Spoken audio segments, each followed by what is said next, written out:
Greetings, friends. Your cartoonist pal Stan here with another work in progress episode of 50 Years in the Dungeon. That's right, I'm finishing up work on cartoon homages that I began in earlier episodes while, chatting with an interview guest. This week, just me hanging out.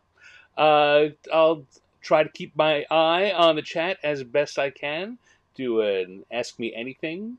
As you know, I mean, honestly, most of these shows are Ask Me Anything anyway, because you just throw out questions and I'm likely to answer them. But this week, that's all I got. Well, not all, because I am going to be doing drawing. That's what I got mainly. It's been a busy week here in Lake Wobegon. Of course, we've hit the month of October, which is a month of many interesting things, not the least of which is pause. My birthday. My birthday is next week. My birthday is next Thursday, in fact, the 16th. And so lots of, I mean, actually, that's the least like stressful thing that goes on. But it certainly means other things pop up around there. The big thing, though, is that next week, aside from my birthday, I will be at Gamehole Con in Madison, Wisconsin. I'm a guest there. I'm going to be running some games. I'm going to be participating in a live game with the folks from Catacombs and Comedians. And I'm going to be also taking part in a game with my good friend Ed Stark, where he is going to be running the game, and I'm going to be doing drawings of the game live, based on what folks are doing in uh, in at the table, in the game, in the scenario. So I don't know. Kind of like the Thursday show, I don't know what I'm going to be drawing. It's going to be what they do. Hey, Michael, thank you for the early birthday wishes. I appreciate that. Yes, so I guess maybe that.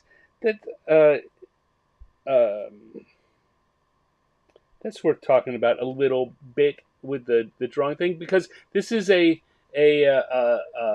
service that I put up on my rates sheet. I'm going to be doing it, as I say, at this convention live during the game, and you can hire me to do it for one of your games too. And the way that works, whenever anyone who's played a game with me knows that I'm constantly doodling what happens. I'm doing a quick cartoon of what happens at the table, and this looks different than the my finished, like the pieces I do for here, the 50 years in the dungeon pieces, very finished, very polished. The drawings I do on the Thursday show, on the Random Encounters show, they're quick drawings, but they're finished. I do a full sketch and I finish it out, and we do a sketch layer and an ink layer and a coloring layer. For the quick drawings, for the drawings during a campaign, for the campaign, what I often just refer to as campaign cartoons. For those, they are super fast, sketchy things that I'm trying to keep up with what's going on. I will post them sometimes to my Facebook feed, other social media feeds, but I think it's worth showing maybe one or two to you here. So let's see, if I open up this, you can see we're now, this is the page for my the Shadow Dark campaign that I'm playing in now, and I keep a I keep the map. I draw the map as we're going along, and I also do uh, campaign comics based on what's happening. And I suppose if I come in here, you can see. Maybe you can see this. Yeah, so I've got campaign cartoons pages. And see, we'll go back to the second one and show you that this is what it looks like while I'm doing it for our game. I really keep them very small, right? And we get a quick uh, snippets of interesting things that happened during um, during the campaign, during the episode. Sometimes they are completely under. You can get them anyway. Like this top row, where my character Grob is saying, comes up to this other character and says, "Say, you wouldn't happen to be the corruptor, would you?" And of course he is. So he runs up and cuts him and says, "Not so corrupt now, are you?" I turned out I rolled a 20 on that and just one shot at him. The Beekeeper classic suit, you won't really. I mean, it's kind of amusing, but you kind of had to be there. These cartoons very much. Also, the High Lady kind of had to be there to get it. The campaign cartoons often are you had to be there moments, and most groups don't have a scribe, don't have a cartoon scribe to capture the events. So that's the service I provide, and that's what I'm going to be doing at the show. The event, let me see if I can come over here. And the event, come down here, is going to be called the Illustrated Dungeon. And these are the characters, either my quick sketch versions of the characters that are going to be the pre-gen PCs. So that's kind of what they'll look like in that very sketchy form. They won't even be this smooth. They will be that kind of sketchy that you just saw there. But I also did fully rendered versions of them for their character sheets that Ed will be giving out to the players. I guess people will take home a small mini print. There's the gnome cleric and dwarf rogue. It cracks. Really, Ed said, here's the classes I'm kind of hoping you'll use. I'd like to have a whole bunch of different races, so I just picked the ones and made them amusing to me, and then handed them back to him. So he designed the PCs, the pre-generated characters based on my drawings. We had a Dragonborn fighter or paladin, depending on how he wanted to go with it. We had a drow fighter or paladin, depending on how he wanted to go with it. He wanted a fighter and he wanted a paladin, so I gave him those and his choice. There's one human. He said just one human. So we've got a human spellcaster, probably a sorcerer, but that's up to him. we had an orc druid, I think. Ranger? I don't remember. And a tiefling archer. And that's that's a completely different thing. So there you go. The Illustrated Dungeon is going to be an event that takes place at Gamehole Con. I will be drawing these characters. Whoever are the players at that table are going to get to decide how these characters act, and I'm going to capture some of what they do in quick sketches. The people that are playing at the table, I'll put together a PDF collecting all the cartoons afterwards, and the people that play at the table will get a copy of that. And I don't know. I will make that available somehow. I might make it available for sale. You might have to pay. Sorry. Or maybe it'll be free. I don't know. I have to talk to Ed about that, how he would like it to be. So yeah, we're doing that at Gamehole Con next week. That will be on Saturday. I think all the seats are taken, but if you're going to be there, you may want to look it up. Look for the Illustrated Dungeon that Ed Stark is running on Saturday. And you can do it. Oh. And then we're also going to be doing this again in January at the Philadelphia Area Gaming Expo page. I'm going to be a guest there. And it won't be just one table. I think I'm going to do 3 or 4 different tables of Illustrated Dungeon during during Page. So another thing to keep your eye on. Life's funny that way. Hello, Chris Andrew. Thank you for joining us. Also, let me see. Let's go. Is it Stan's birthday? Happy yes. Well, my birthday is next week, as I was saying. My birthday is the 16th of October. It's practically a storyboard. It is like a storyboard. It's a quick little. It, it, it's not a full storyboard. It's not a full comic. It's it's visual note taking. It's kind of the closest thing to what it is, which is a buzzword in business these days. It's a visual note taking collection of what happens at the gaming table. How do I feel about Shadow Dark as a system? What advantages does it have over the D&D? So the advantages it has are the same advantages any. You know what? Let me get drawing so we don't just wind up sitting staring at stuff. That's a fine thing for me to talk about, and it will lead me to another interesting thing I will want to talk about that's going on at Gamehall Con. Remind me of characters you see in a Milton Bradley or Parker Brothers game. Yeah, I sure would. I certainly am open for anyone, any company making a board game that wants characters designed to fill them out. Certainly a skill I've got. Visual facilitation is, yes, graphic facilitation is another word for that that visual note taking. All right, here we go. This week, I am going to be working on this here cartoon homage to the cover for the Book of Dungeon Encounters, which was designed and published by our good buddy Phil Reed, who I was interviewing when I did this sketch earlier in the year. Hello, Surreptitious. Welcome, welcome. Um, uh,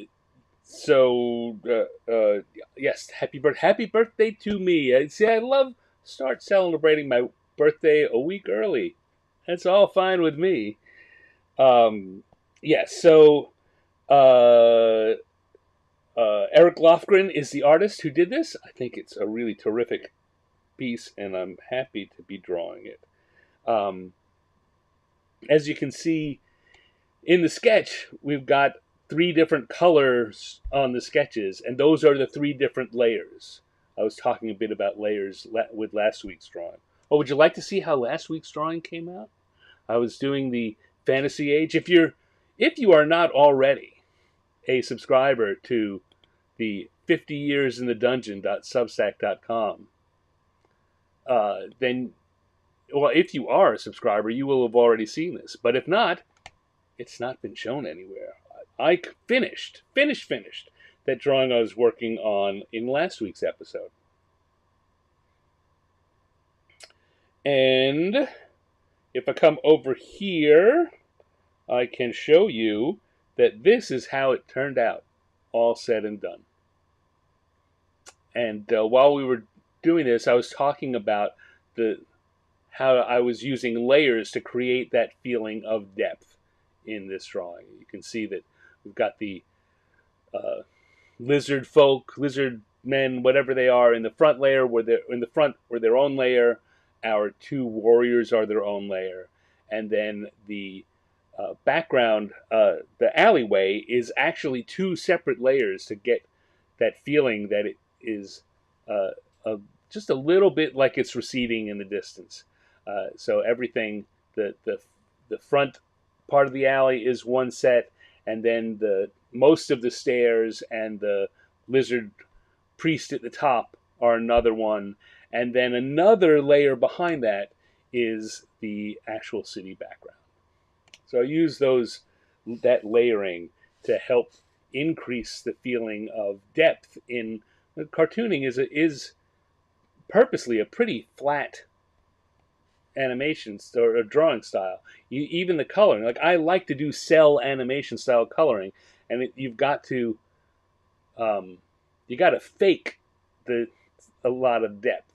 You got to use trickery to get the depth, And so I like to talk about how I do that sometimes. So we come back over here for the one we're working on this week. You can see that we have at least three layers. So I think that actually those columns in the back will be a fourth. Although I've drawn them in the same purple as the dwarf and the rock that he's standing on, I think that I will probably do the columns as a fourth layer, just dropped back a little bit. But yeah, that's what we have going on.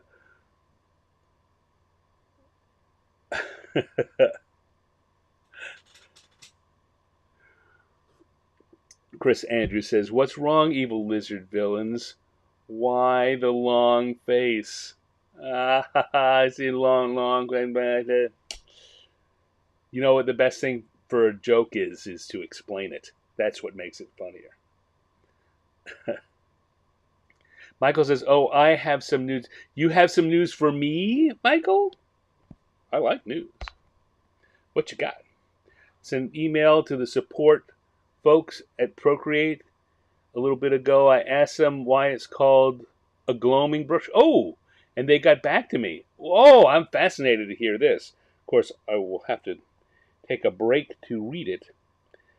Should I start with the... I think I will start with the Minotaur. So let's turn off these other layers and just leave him there, and we will... No. And we're going to group all of the sketch layers into one grouping. And we're going to start here. I think that's the brush thickness I want. Yes, well, Michael, the reason Michael is bringing up that gloaming brush, if you have not watched my Thursday show much, the Random Encounters show, I do the coloring in that show usually using a brush that's called gloaming. And in last week's episode, we had a little discussion about that word gloaming and where it came from, what it literally means in English. And then we talked a little bit about why they might have named the brush that, because there's not really an obvious reason for it. Gloaming, we found out, is a word that's associated with the light at dusk, and when light at dawn or dusk. I think usually dusk. So it's that kind of diffuse light, which, you know, given that it is a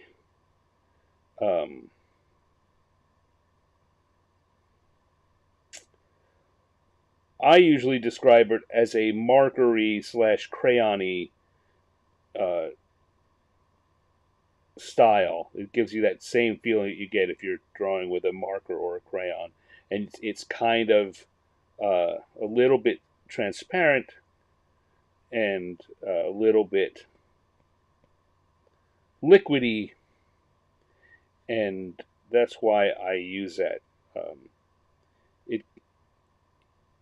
It plays well with the idea of working quickly, and it allows you to, or allows me to do coloring and replicate something that if you're using a crayon or a marker at home, you might be able to get the same kind of effects out of.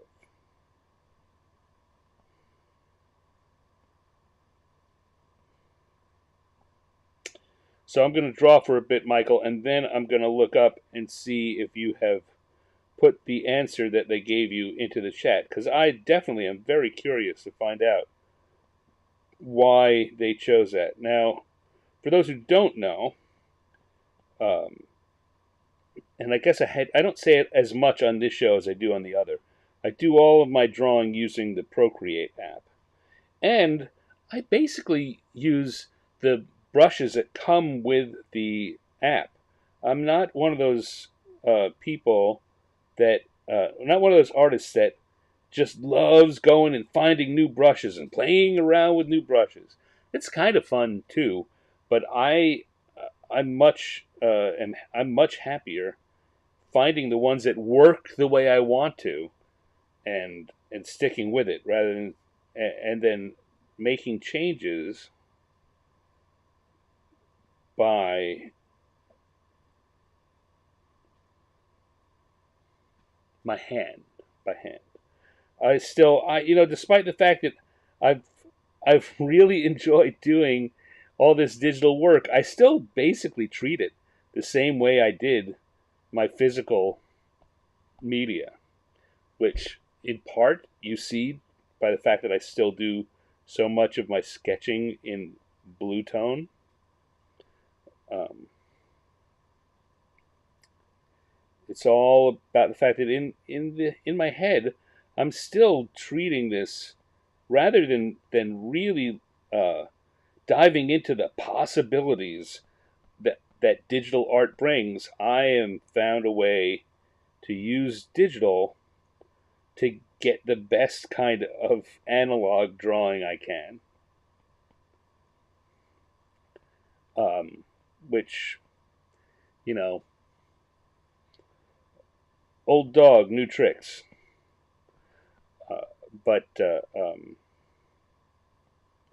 I certainly, it's not like I avoid. I use a lot of the digital tricks, but I don't go exploring in that vein very often.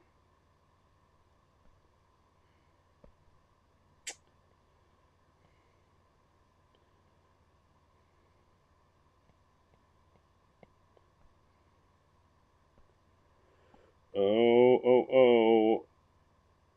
He's definitely a mad minotaur.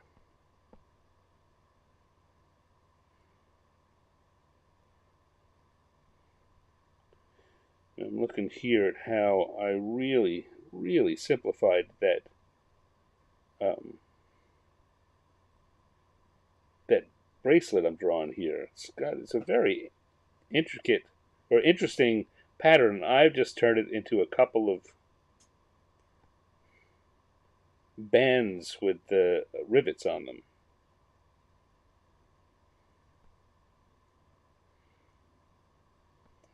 But part of what I do here is definitely interpretation. In fact, a big part of what I do here is interpretation, as opposed to trying to replicate these drawings exactly. I'm trying to capture them, capture the heart of them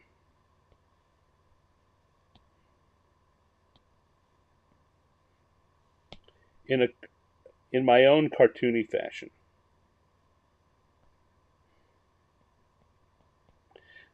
Often that means taking something complex and replacing it with a simpler iteration. And that's where another thing I say a lot on my Thursday show is you don't have to get it right. You just can't get it wrong in a way that makes people look at it and say, that ain't right. So by making that bracelet, that bandolier, that bracer, like I did, if you hold them up next to each other, you can look at what I did and say, well, okay, that's wrong. But if you're just looking at these drawings side by side, it doesn't draw attention to itself as being incorrect. So therefore, it's good for my purposes. All right, I see a bunch of sketching. Let's see what's go.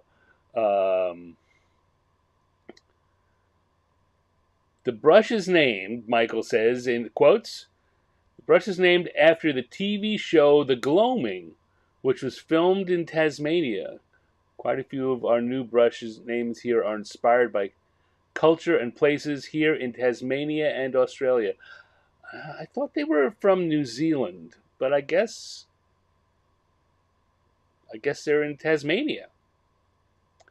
So cool. Thank you, Michael. I'll have to look up the gloaming. And I wonder what about that TV show? I'm now trying to think of what about this brush is like a TV show. How is a brush like a TV show? Oh, and I'm noticing that what we have going on here with the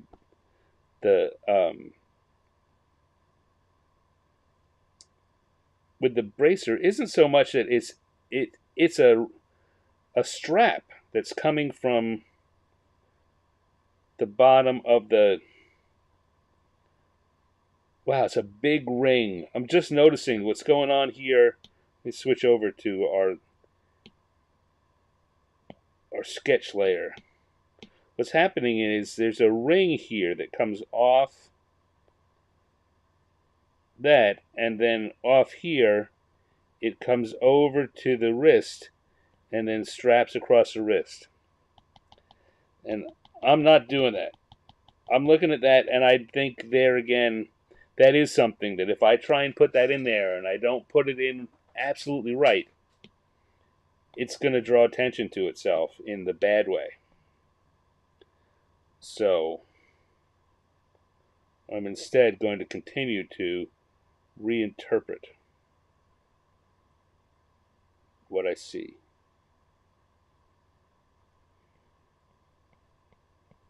All right, so I love Minotaurs. I wrote fan fiction story set in Dragonlance, of course, where the novel left off and the Minotaurs were poised to take over Krynn. That sounds interesting. So my involvement with Dragonlance, my personal involvement with Dragonlance was during the launch of the Fifth Age and into the War of Souls. And then anything beyond that, I had at best been involved in the beginning outlines of what eventually got done. And so I'm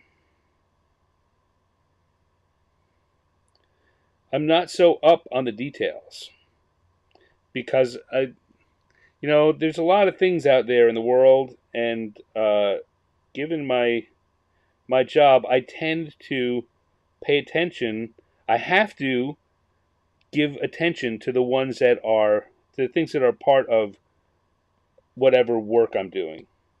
And there are lots of things that I would like that I cannot pay attention to, and I just kind of set aside.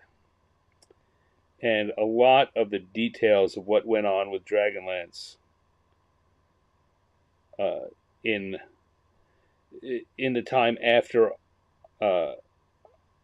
Wizards and I parted ways for the first time, and when Margaret Weiss Enterprises did a bunch of third edition Dragonlance stuff, right up and including the current novels that Weiss and Hickman are doing. I have only the barest connection to what's going on there and the barest awareness of what they're doing. So I can tell you, having said all that, that we had a lot of plans for the Minotaurs for the segment of Fifth Age that was going to come after the War of Souls. If this was before the original idea for the War of Souls, before Weiss and Hickman came back, that we were planning out. We did 5, 7, and 10-year plans for what storyline would happen and what characters and races and places would be featured in products for the line. and we had big plans for bringing the Minotaurs back in, and they were involved in the War of Souls. And I know that Weiss and Hickman certainly picked up on that and did some interesting stuff. I know they brought Richard Knack back in to do some work on things, but like I say, I don't know the details, and I would be surprised if what they did bore anything but the most passing resemblance to what we had started to talk about. In part because we only began to talk about it. We at best had a light, sketchy series of bullet point notes. Oh, Steve Miller's here. Steve Miller may remember some of this. Probably not, because like me, he's an old guy, and it's been 30 plus years since it's been 25 years or more since we were involved doing this. But Steve, I'm sure you remember, because this started before the buyout, where we were outlining the War of Souls, the original version of the War of Souls in Lake Geneva, and looking at lining up the Minotaurs to be the antagonists after the War of Souls. The roughest of ideas in that was that whatever the details, the War of Souls was going to be this big war that involved all of Ancelon, all of the continent of Ancelon. And the Minotaurs live off on some islands, and they're not actually on Ancelon. And although they are, as creatures, associated somewhat with Takesis, they weren't deeply involved in what was happening in the War of Souls. And the idea that we were playing with was that they were keeping their eye on what happened, and after the conclusion of the War of Souls, they decided that it was their time to make a move, to move for power. And they were going to be the movers and shakers and the big bads behind the next 3 to 5 year story arc, possibly longer. But again, these were at best sketchy outlines, so I can say with confidence that that was the beginning of the thought, but the thought was so thin that each of us probably had our own interpretations of what exactly that would mean. And none of them were right, and none of them were wrong. They were the start of something that, in the end, never came to be. All right, let's see what else we got here.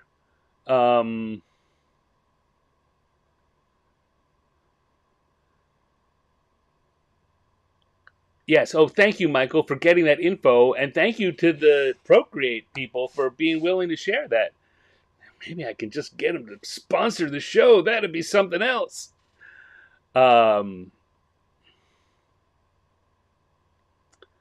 Michael says, I told him about my hypothesis that it's named after Twilight, because halfway between night and day, it's like a hallway between a crayon and a marker.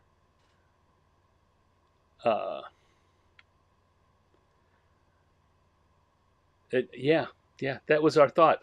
Turns out we're wrong. And you know what? You find that a lot when you talk about these, like these stories I've just been telling. I'm sure that Chris's Minotaur story picked up on some things that from the source material that he wanted to build on.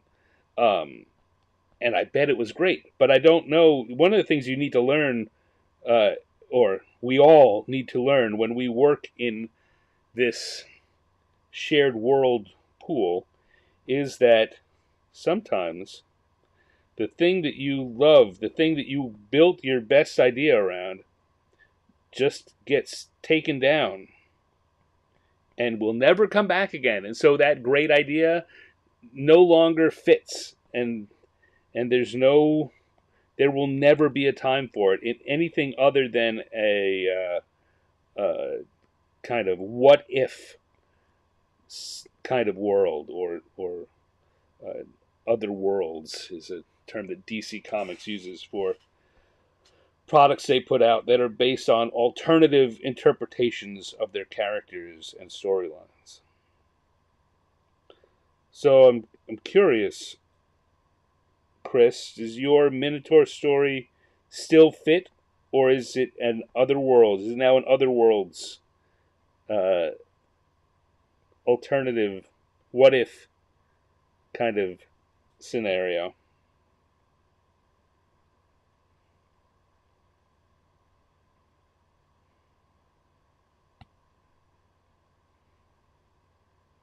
Let me see what else is going on here.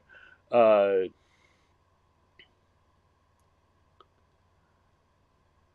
Michael says you should check out Cobalt Press's Labyrinth. The miniature or minotaurs are a huge part of that. Absolutely true. Um,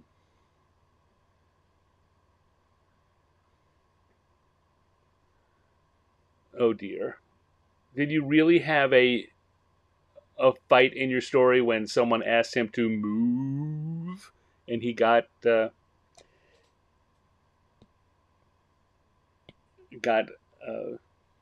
insulted by that misunderstanding? That's that's a gag, all right.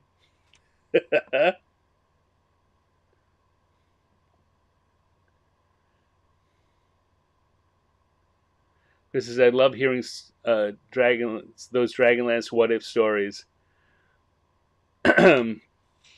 You'd still, yeah, I would like to have a Fifth Age Roundtable episode. I still am hoping to do that at some point.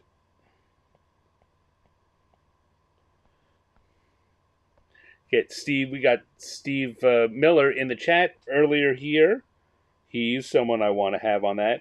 Though one of the things that happens whenever I get together and chat with any of the people from the team is everyone saying, "Yeah, but I don't remember. I don't have anything to say. I don't remember. That was 25 years ago or more."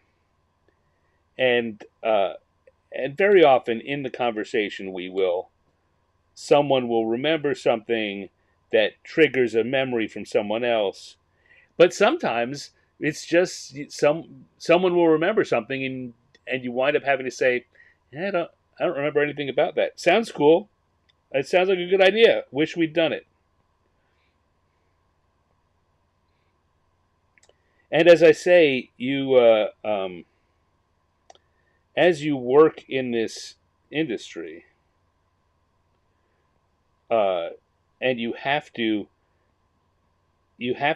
manage your brain space.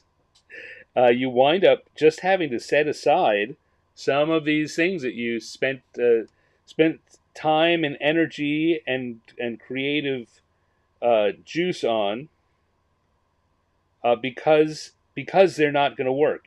You're the story went another way, and you got reassigned to another product line or another company entirely, and so you don't carry that kind of stuff around with you. The your very favorite ideas, you keep notes and you try and find new ways to use them, but a lot of them are just, they were good ideas at the time that just didn't pan out, and so you let them go. You got to let them go.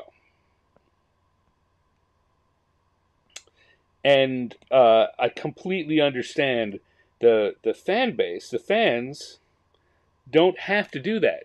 You don't have to let it go, right? That's part of we've always talked about the joy of D&D. One of the great things about this being a shared world, that um,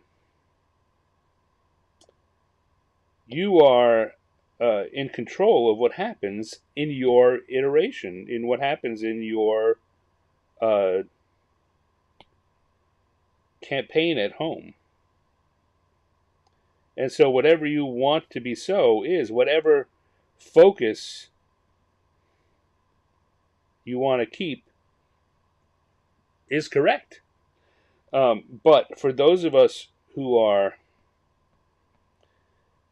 working, I don't want to make it sound like we only do it for the paycheck, because that's totally not true. The paycheck isn't good enough for that to be true.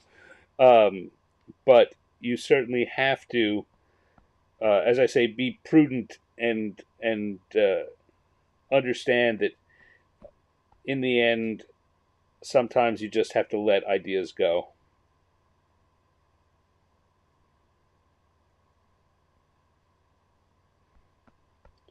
And then it becomes hard to dredge them back up.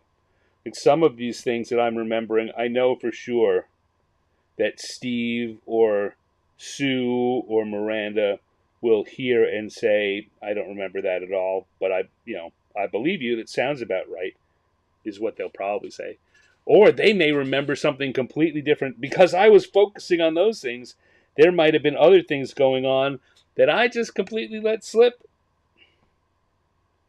One of them may remember exactly what was going on, what our thoughts were with the Minotaurs, because they were looking forward to doing that. It was one of their creative uh, uh, babies. Not what I want to say, but it was one of the things that was really revving their creativity, and so that's what stuck with them. And what I remember may be just a thin little snippet of that.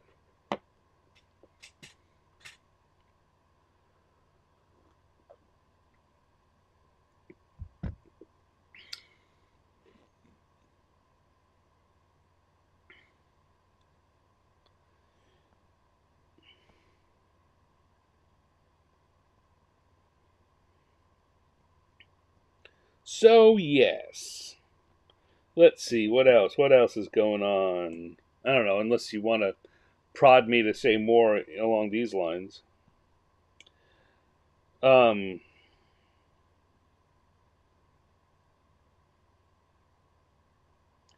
I was going to say another thing to tell you about Gamehole Con. Um, I have, from time to time, on this and other shows, talked about how my love of rules light games. Uh, Very often, this comes out when I'm discussing the coloring book, which I won't shut up about. But there's a lot of I have a very strong passion for games that are role playing games that are rules light. And I think I've talked about this. I have over the years come up with several different mm, proto games that usually fall under the heading of uh, demo the game for me. Because they're based on what we used to do for demos at Gen Con, every year at Gen Con, uh, at TSR, and for a while at Wizards. Um, we would have at the Gen Con booth, um, a section for each of the active D&D worlds, because there were a bunch of active worlds, and they all had product lines. They were product lines. They had products coming out, storylines that were happening. As much as we've just talked about Dragonlance, right? Clearly, there's a lot going on with Dragonlance, but there was just as much going on with Ravenloft, and with even more with the Forgotten Realms and Planescape, and anything that was an active line. There was a team working on not just making the products of this year, but planning for what was happening in the coming years. And each one of the product lines would have a station in the what was then the TSR castle. It was the literal foam castle they had built uh, for display at Gen Con. If you go online and search for photos from Gen Con TSR Castle, you'll probably find some pretty nifty ones. It was a tremendous edifice. And it took up the center of the exhibit floor. Biggest square in the middle was the TSR Castle, and it had castle walls and towers and the big TSR logo on it. And in the castle, each of the worlds, each of the campaign worlds, would have an area for doing their demos. And we would each group would make up a demo to run. It's meant to be a half-hour role-playing event that you could just stop by and play. And at the end, we would try and sell you some products. We'd tell you about what the new products were. Very often, they featured whatever the latest or the upcoming products were. And they would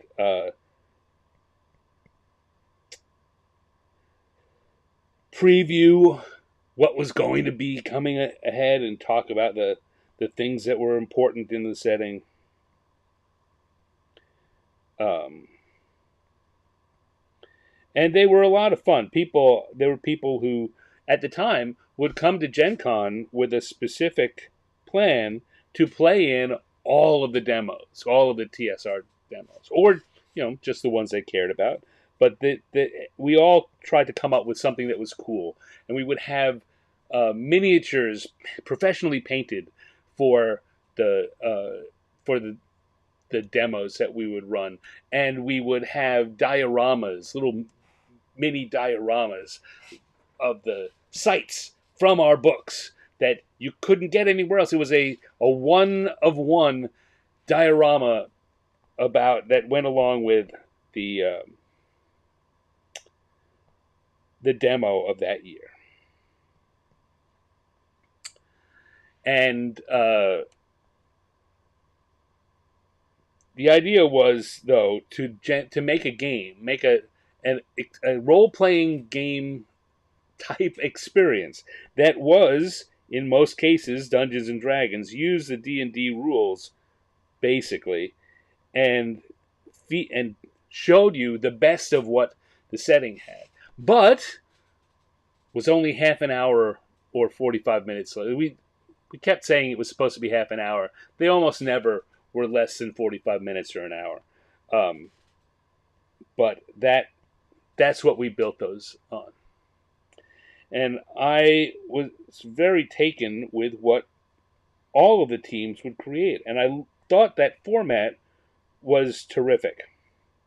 And I've always thought that the role-playing games, the D&D in particular, but role-playing games of that ilk are built around the idea, basically, of a 2 to 4 hour or 4 to 6 hour game. So my games, going back to what I was talking about before, my games, my proto rules-like games, were always based on the idea of demo the RPG. They were meant to be the kinds of rules that would be good for running these half-hour to 40-minute events. And so the rules have to be light. You can't really get to play full on with all that D&D has to offer if your basic unit of currency is a 45-minute scenario. All right, there's our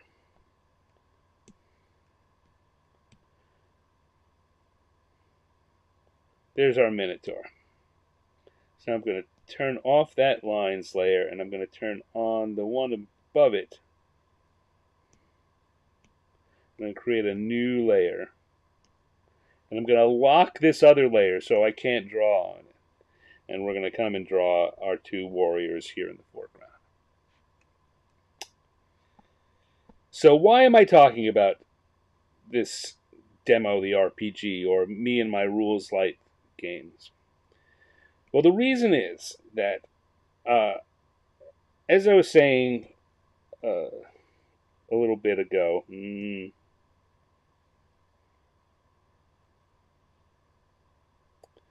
I've done a lot of proto game designs for this, but I've never finished any of them, and that was for several reasons.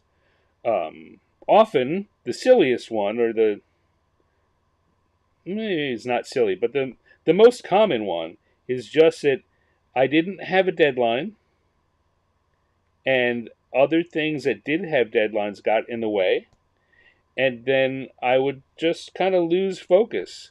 And when I came back to it, either I didn't love the idea as much as I had before, or I noticed a problem, or I identified a weakness in it that made it a, I've kept the notes on all of these because invariably they have some, I learned something from them, and I have a piece of design wisdom or a subsystem or something that I can use somewhere else.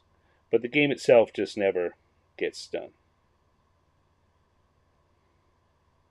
And so there's a lot of these rules-like games kind of sitting half done.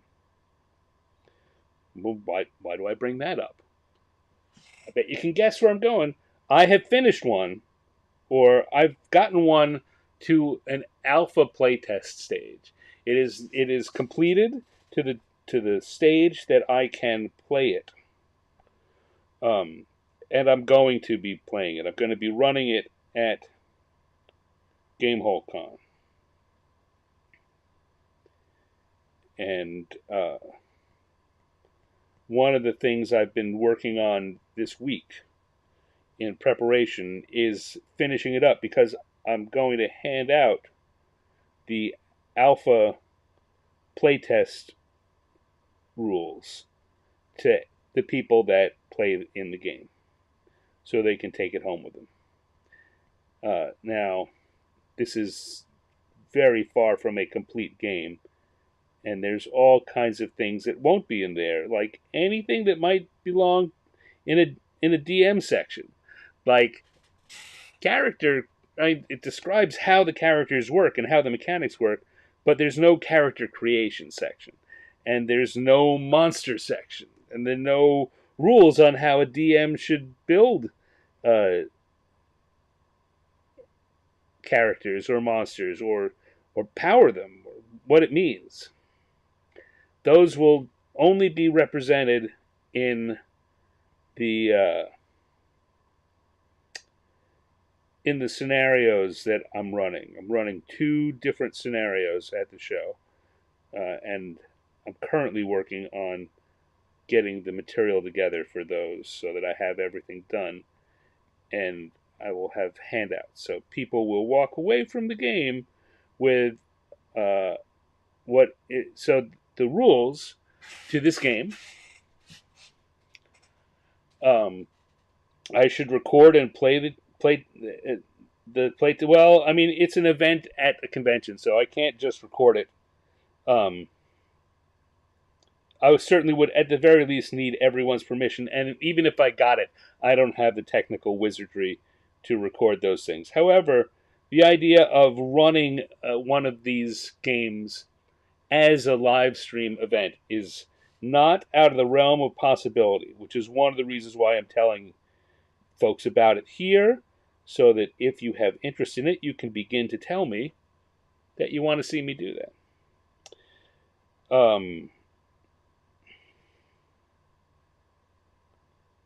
Yes, what was I going to say about this next? The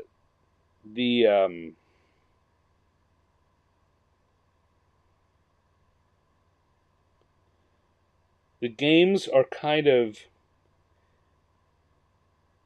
more in the modern mystery investigation, modern mystery and horror investigation than they are in the fantasy realm, just because it's fewer things I need to design. I'll tell you one thing I absolutely have not designed is a magic system.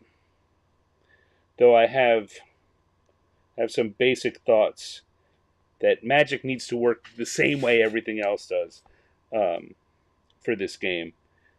But exactly what that means and how you could... It's not so much how does magic work that I'm stumbling on. It's what does a wizard or a spellcasting character look like? And I have to say that, as with many things, really, theory isn't going to carry me very far. I have to try to do it in order to solve that problem. And I'm not going to do this. They say this is an alpha playtest. I think it works. I think what I've got works. But until I play it, I won't know that for sure at all. And it could be that this game isn't anywhere near ready for sharing at that next stage. I think it probably is. I've got a pretty good sense of how things work. I've been doing this a long time. But I'll tell you, one of the big reasons that you do these kinds of testing is about figuring out if what works mechanically, what it works on paper, is actually fun.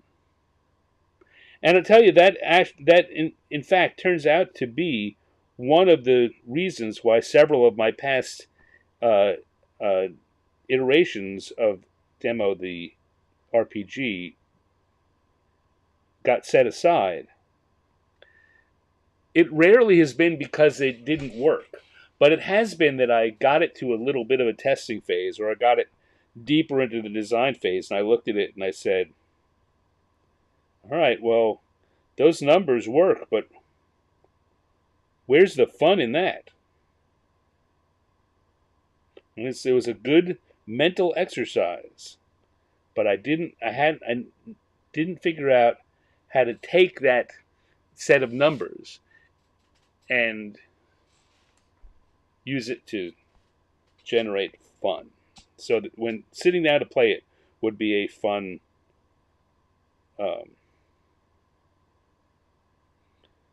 thing in its own right. But again, like I say, that's why I keep the things I've written in the past. Eventually, I may figure out the fun, or that mechanic might be useful in something which does have the fun.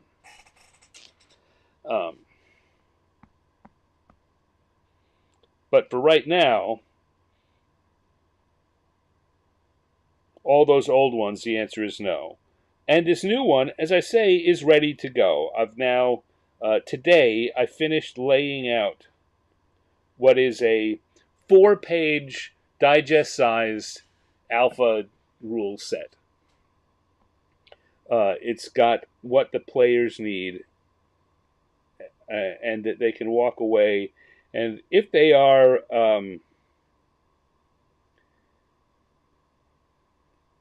if they like to get their hands dirty and play around with things, they could use it at home to do more. It's usable, but it doesn't have anywhere near enough to count as a full, complete game on its own yet. But I'll be playing it. I'll be playing it at GameholeCon. I'll be playing it again in January. And I'm going to take what I learned at GameholeCon, so January might be an Alpha 2 or even a beta test.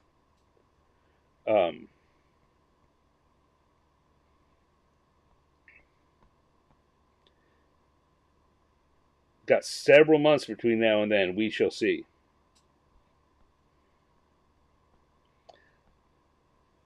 But it's happening.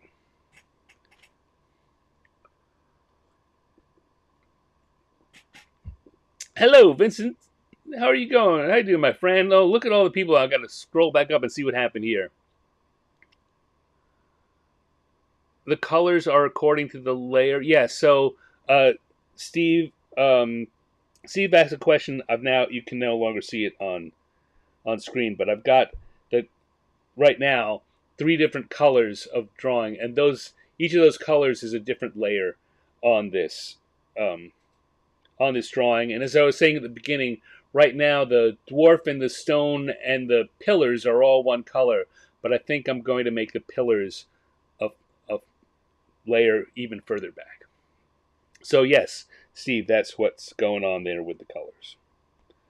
Um, do. Deadline pressure prompting is a real thing. Yeah. Spread deadline.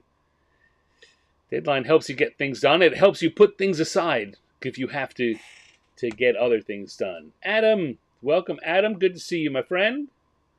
Not sure if you and Sean Merwin. I know Sean Merwin. He's also been immersed in crafting a lighter system for adventures. Well, we haven't talked specifically about that, but maybe the next time I see him, or the next time I bump into him online, I will. Um, as Chris says, I should record the playtest or get feedback.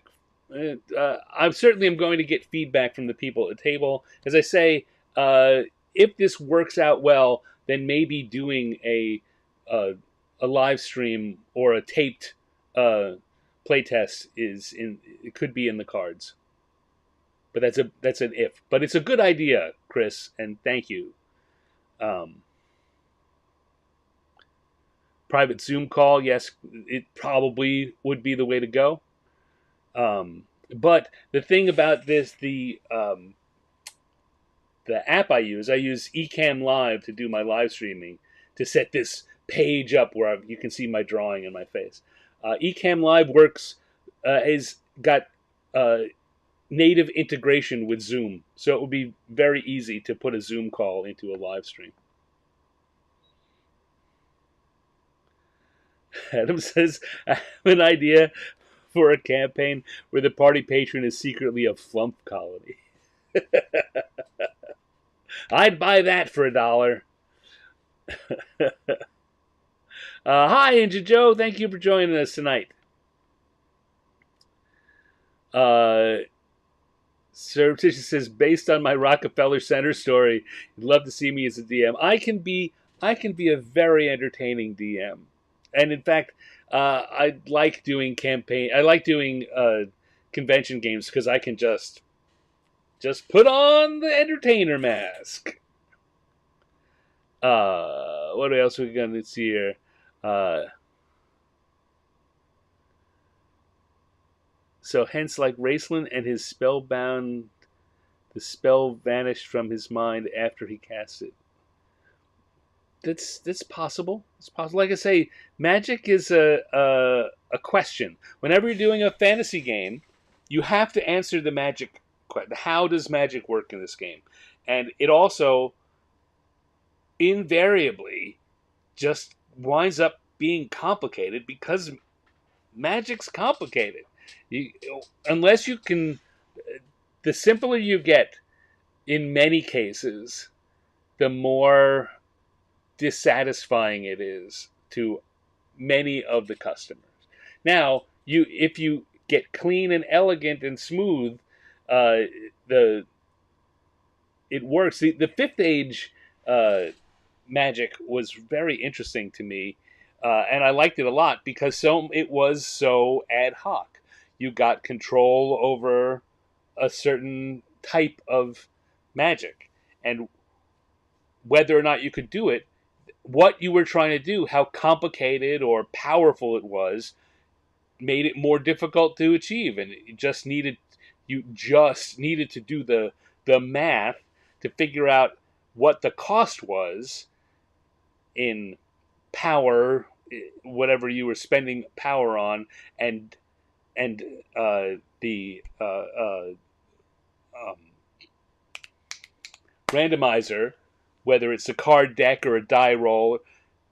If you can find a system, if you can create a system where it's just a set of menus, and again, just is in air quotes here, just a set of menus, and then you just say to the players, I don't need to define magic beyond that. You play it at your game. You use these menus to figure out what you can do.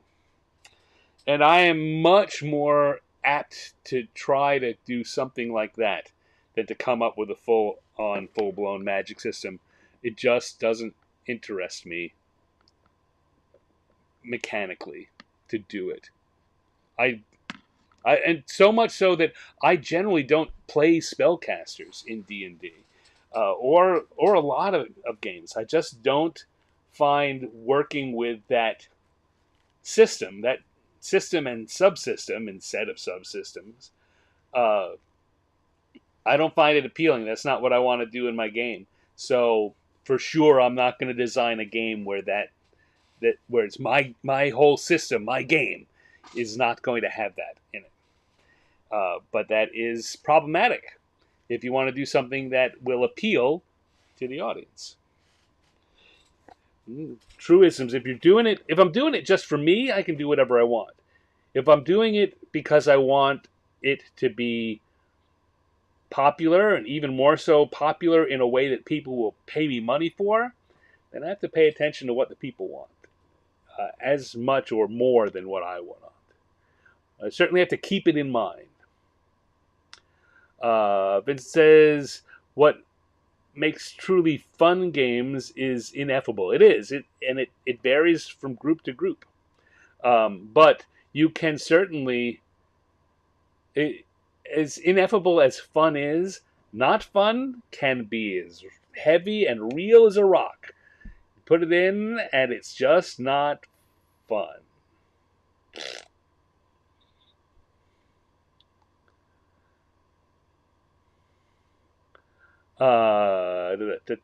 People more. Chris talking about fun. Joel. Hey, Joe. Hey, Joe. Yes, I already said hi to Joe, but Chris was saying hi to Joe too. Let me scroll down here.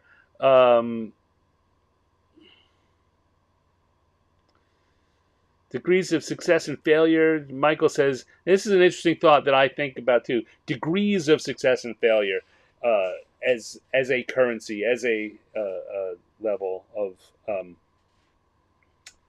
as something, one of the toggles that you pull, one of the sliders that you push in your system.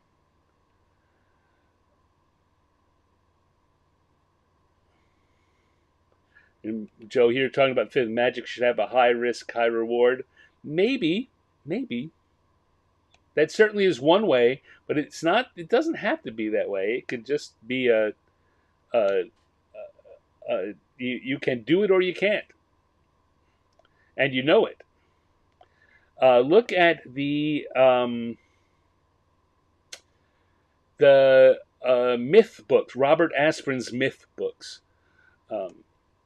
And what magic is in those books, I don't want to go too deep into describing what's going on there, but what you have is a character, your main character, who is a beginning level apprentice, but because magic is so mystical, he can do things which are pretty rudimentary, but wind up seeming like a great and powerful wizard. So I very much, first of all, I like those books because I think that there's well, the early ones were super funny. I think that after a while they just got they appealed to me. I'm not going to say they got anything. They appealed to me less and less in his later books in the series. But yeah, I think that is a great insight that I've taken from those myth books to apply to thinking about magic. Now, again, like so many things, it's about setting the right expectations for your players. It's easier in some ways when you've got a novel or a TV show or a comic, because you can say, this does that. Look, here's the example. You can see it in action. The problem you find, and anyone I know who has worked on a licensed property like Star Wars or Marvel or DC superheroes, and I've worked on both, and I know a lot of people who've worked on both. Anyone who's worked on any of those will tell you that the problem with doing a game for that or setting up game rules for that is that as a living storyline where new things will happen, your set of rules have to be able to bend a lot. And once you finish your rules, I remember talking to J.D. Weicker about this with the third edition Star Wars, the first Star Wars that Wizards of the Coast put out.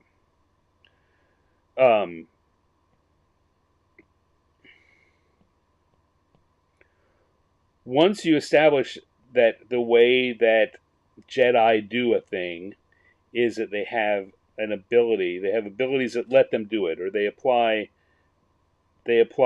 this particular ability in order to get this particular kind of effect.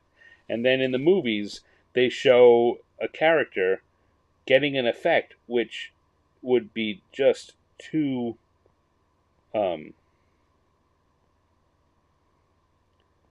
abusive game-wise if and it's clear that according to the rules as written, that should be, this is how it gets done. But in which case, the price is nowhere near high enough for the effect, because people writing fiction or making a movie or creating a comic don't have to worry about that. They only have the characters do those things when it's appropriate. It's a narrative restriction. And when you're making a role-playing game, players chafe at narrative restrictions. Why can't I do it? Because the story says you can't do it. Well, this is my story. I'm the character. I'm making the story. I want to do it. Yeah, but you'll ruin the story if you do it. No, that's what I want to do. I can do it. The rules say I can. Rules do say you can.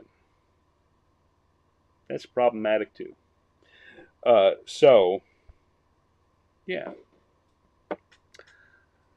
And now I've kind of wandered way off. A very interesting side path to what I was talking about, such that I don't remember what I was talking about.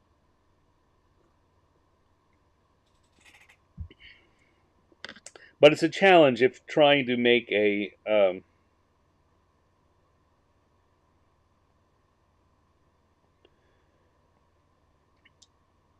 mechanically robust, mechanically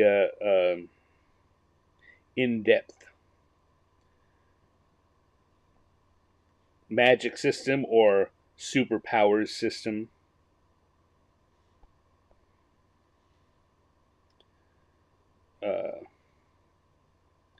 You've got to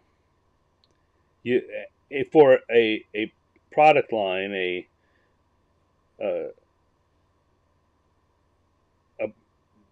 licensed property that can introduce new things every issue or every new movie.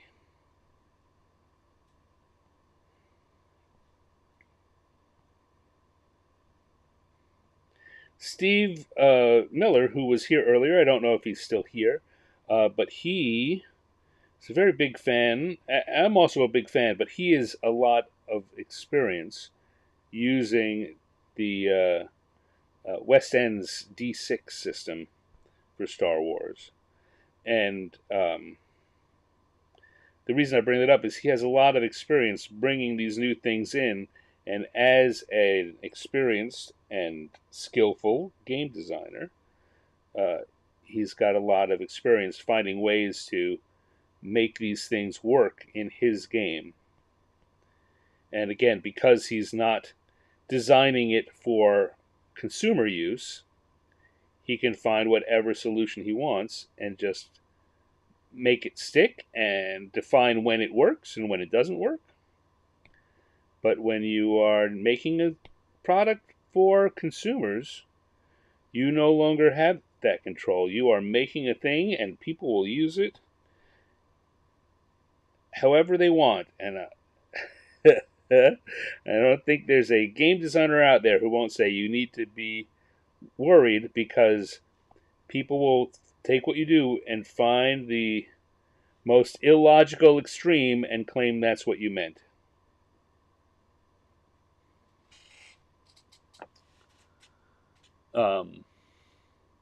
Sending your thoughts to me telepathically, Michael. Well, I'll try and catch them, but my telepathic receptors ain't what they used to be.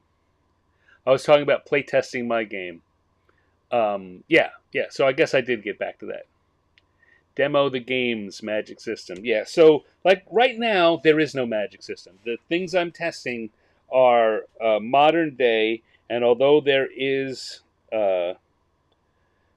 supernatural in it, none of the characters are spellcasters. So anything that's magical just happens narratively on the GM side.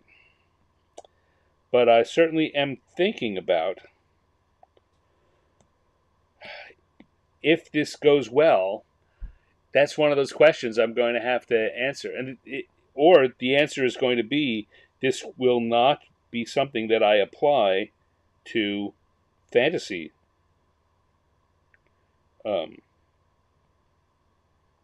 fantasy games. I just won't make it any kind of game where you can be a spellcaster. But that doesn't sound fun either. I want you to be able to do that. In fact, if I can come up with a magic system that I enjoy, I want to play a spellcaster. I liked playing spellcasters in the Dragonlance 5th Age systems because it was so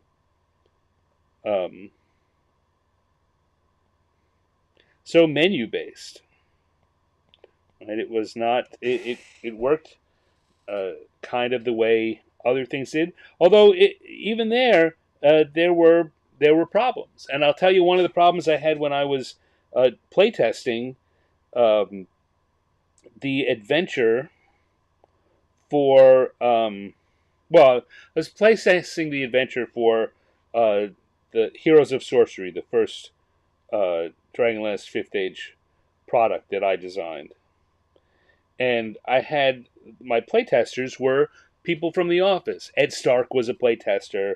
A guy named Bill Ohmsdahl, who very sadly passed away a few years back, and is a good friend of mine from back in my days in Binghamton, New York. We worked together at West End. We worked together at TSR. So Bill but he is definitely one of those players who looks at the rules and tries to break them, tries to find what works, what corner case, what is okay within these rules, despite the fact that it doesn't make any sense, or it's ridiculous. It makes logical sense. It's just ridiculous. But the rules say you can, so therefore you can.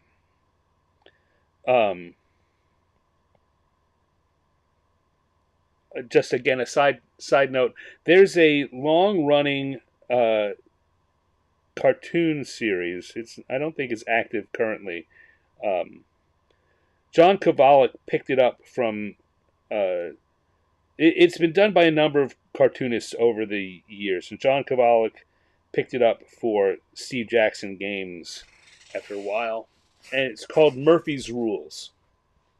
Um, I imagine that some of you watching this right now, perhaps most of you watching this right now, are familiar with Murphy's Rules. And Murphy's Rules were about uh, just this kind of thing, ridiculous effects that were okay because of how the rules were written. And each Murphy's Rules would just be a series of, in this game, because of the way it's written, if you do this, then you can do this. One of my favorites was I think it was a Champions rule that basically said that a normal, based on how damage and healing work in Champions, a completely average character, completely average ordinary person, could jump out of a 5-story window, some very large, not crazy large, but very large window, very high height. An ordinary person could jump out of a window and would survive. It was not possible that they would be killed by this. And because of the way because it didn't kill them, and because of the way healing worked and damage recovery worked, by the time they got up, walked up the 5 stories to that level again, they'd be completely healed and they could do it again. And they could, in essence, jump out of a 5-story window infinitely, repeatedly, just keep doing it and never risk permanent injury or death. Of course, the cartoon phrased it a lot more cleverly than I did just there. That's the knack of doing those kinds of cartoons, is finding a way to take this ridiculous thing and turn it into a pithy, quick description. But anyway, that's what Murphy's Rules are. And those are the kinds of things that you need to watch out for. Any designer whose stuff wound up in Murphy's Rules, if you talk to them about it, would say, I would not allow that in game. That's ridiculous. I wouldn't allow it. But most of them would, if pressed, have to say, as written, yes, that's how it works. But that's not how it works.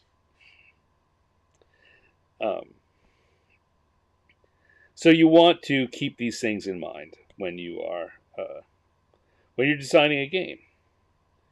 So I was playtesting the adventure for Heroes of Sorcery, and Bill Ohmstall was one of my playtesters. As I said before, Bill, very smart designer, very clever guy, but someone who very much likes to take the rules and break them. And one of the ways you often find people breaking the rules or causing trouble in a game is applying modern science to a magical fantasy world.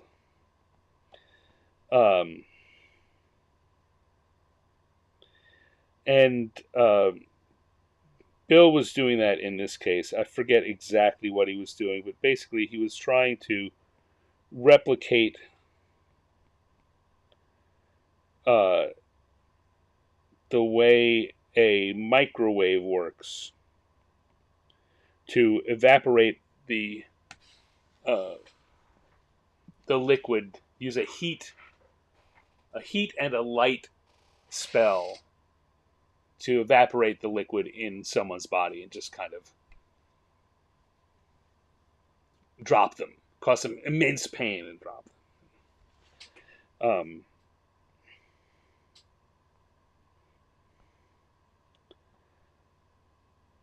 we had a big. I wound up, appeasing him by saying, "Bill, I will write that down," but it doesn't work. And we spent about 15 minutes arguing, as will often happen. I'm sure all of you know when these cases come up with your players, you spend more time arguing the point than is uh, um, really helpful. In the end, the answer always comes down to rule zero, which is the the GM is always correct, and uh, and that's how this eventually got resolved. Was like, okay, no, I see what you're saying. I will take this. It's a play test. I will take this note and bring it.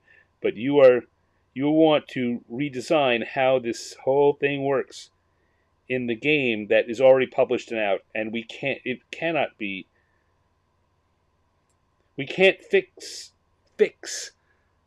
air quotes again, fix the whole magic system because the whole magic system is in a product that already exists. So the our rules have to play with the system as it stands. But when you're making a new game, you want to think about these things before you publish it. And that's one of the reasons you have playtests.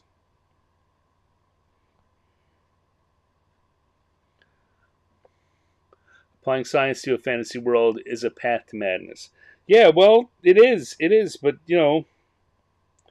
there's some people that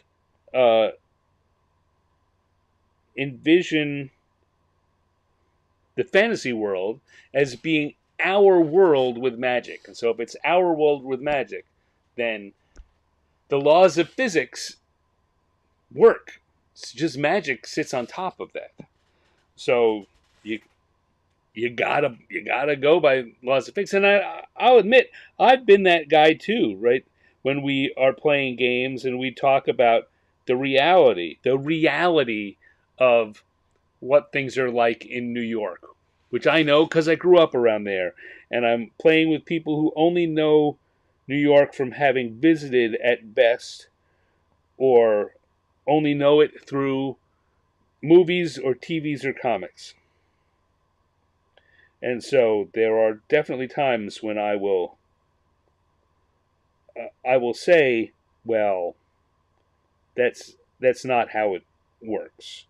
But I almost always will say, I'm not saying it's not how it works here. I'm just saying for your edification, in real New York, that's not what it is. Or sometimes they'll ask me questions. Well, in New York, where is this thing and that thing? And I'm like, look, it doesn't matter. Put them where you want to. I can tell you the answer. Or New York and having lived in Japan, things like that, where my life experience gives me information that the people designing the game either didn't have or didn't think were necessary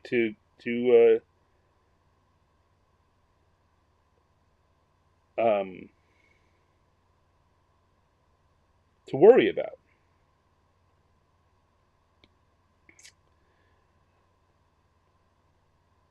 I try never to be the guy that raises it in a haha screw you GM, I've just broken your game way. I can't say I've always been successful at that. But I try not to be that guy. Ask Jeff Grubb what he thinks. He may have a different answer. Um,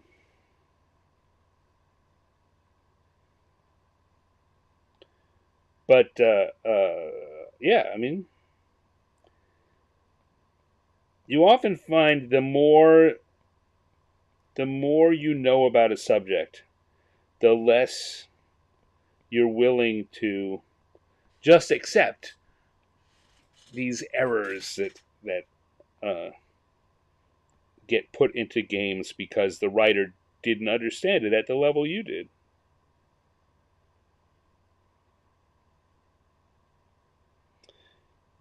And like everything else we've been talking about, the answer for me always, always, always lies in what's fun. What's the most fun?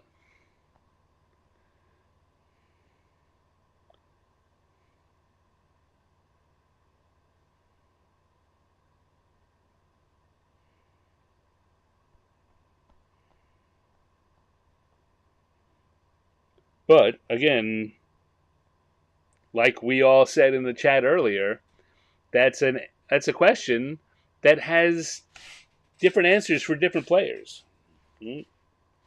There very rarely is an absolute this is the most fun. So then it comes down to what's the most fun for you for your group.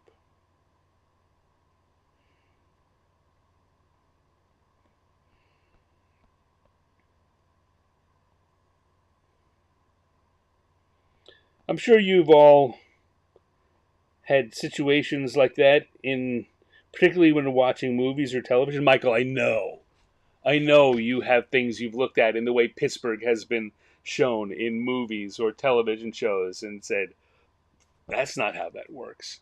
Oh, look, they just put that thing which is 8 miles away on the next block. Or that closes at midnight. Or it's not open on Sundays. Things like that. So I know that because Jeff Grubb, as a who's also a Yinzer, someone from Pittsburgh, will point those things out the same way I will about New York.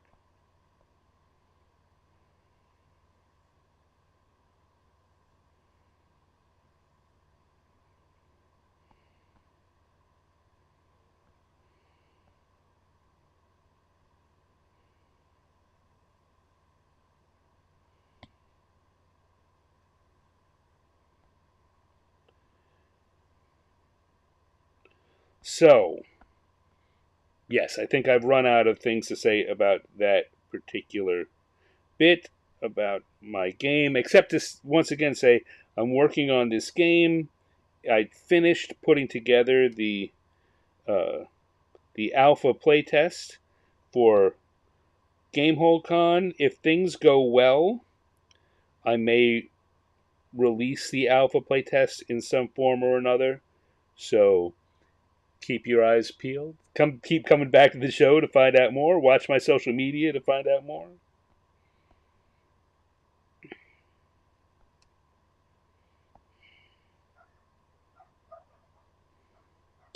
Now here we got a lot of light coming off this staff, and that's something I'm going to do in color. I'm not going to try and do line drawings to capture that lighting effect.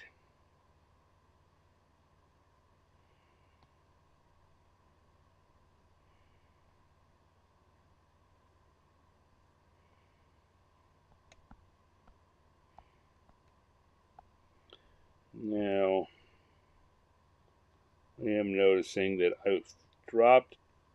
So see, I made an effort. Particularly, you can see on the helmet there, the helmet and the arms. And I started forgetting the farther I got away from them that because these characters are closer, I want to give them a thicker outline line so they stand up, so they pop a little. But that means coming back in here and thickening up a bunch of these lines.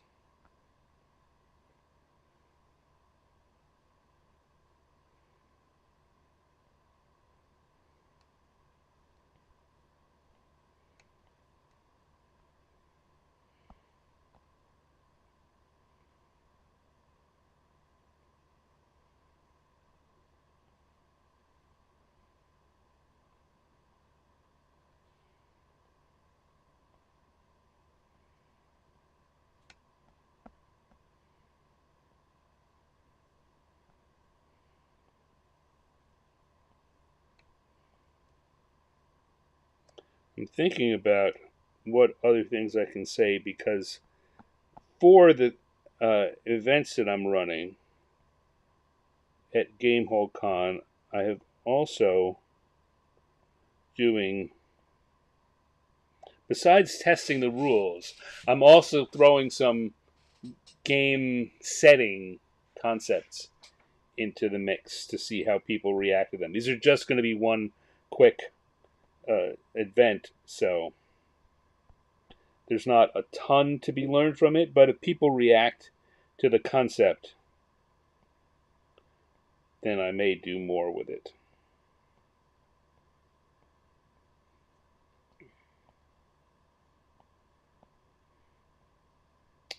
I was talking to some folks I know who who have their own game companies. I'm not going to call any individuals out, but I'm sure that some of you will suppose which ones I might be talking about, and some of you will probably be correct. But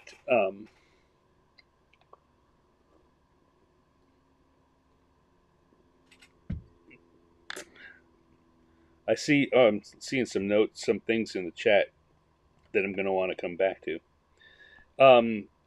But I was talking to them about the value of doing comics, even if they're not big, full-on graphic novels, but or even comic books. But the value of doing that to promote products and get people interested in product lines, particularly ones that are new and have lots to offer. But you think about a new game setting, is that until you read it or play it, it's like trying to judge a book by its cover or a movie by a trailer. If you're lucky, the cover or the trailer does something that sparks interest and makes you want to find out more. But really, it's only going through the full interaction with it that you can find out that it's something that you like. And game worlds are a big ask of the consumer. You can't quickly figure out what a game world is like from back cover copy.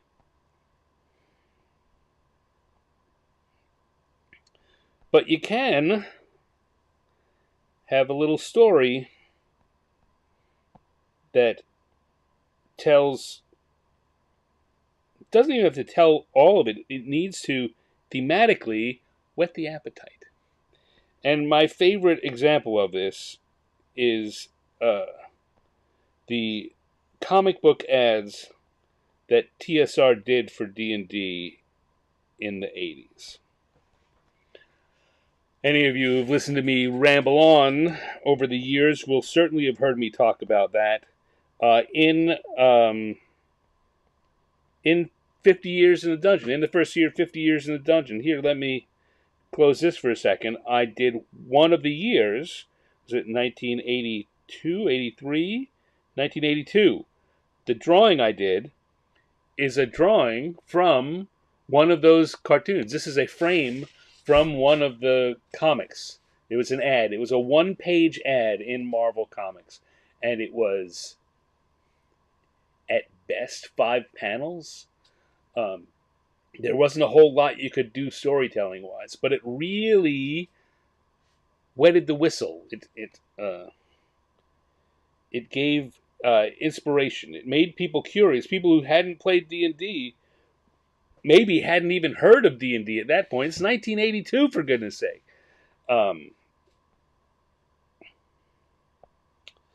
And it's relatively cheap to do.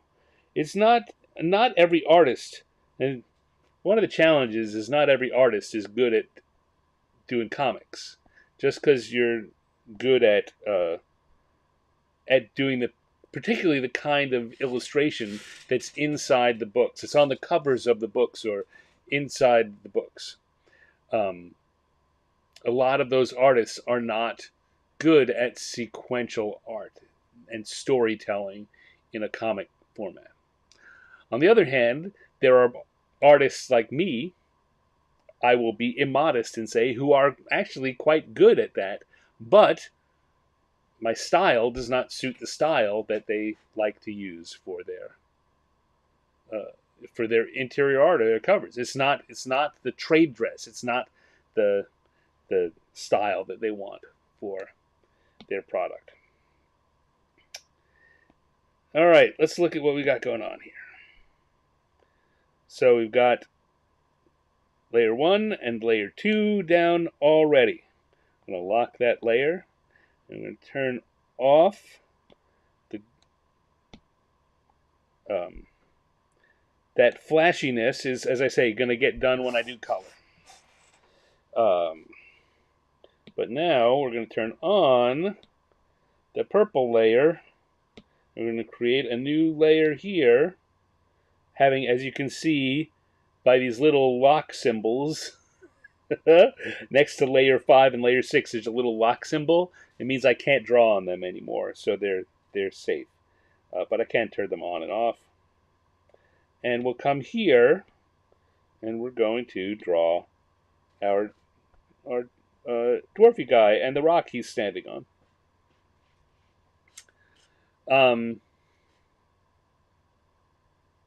Yeah, so I've talked to a bunch of, to several people I know who have companies. I've talked to them about the coloring book idea, and I've talked to them about the idea of doing comics, even just a few, even if they're not in exactly the right style. But if you get them out there and people begin to engage with them, that will bring them into your product. And it's relatively inexpensive as a marketing ploy goes. I mean, not inexpensive in the way that YouTube ads or Google ads used to be, but they don't work anymore. So, but it's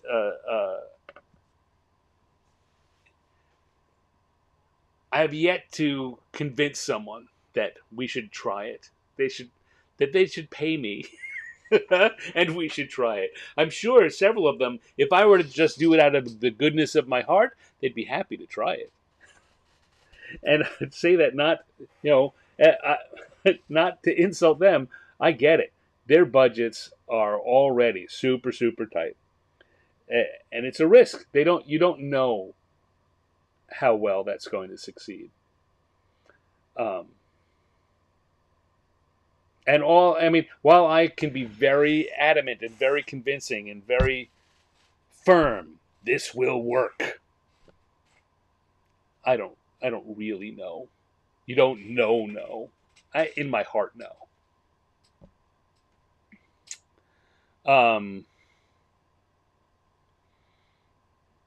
I've got to go check what's going on. But right now I'm seeing that Michael said, have I seen the conditions illustrations in the Kobold Press Tales of the Valiant Players book? It's the Kobold...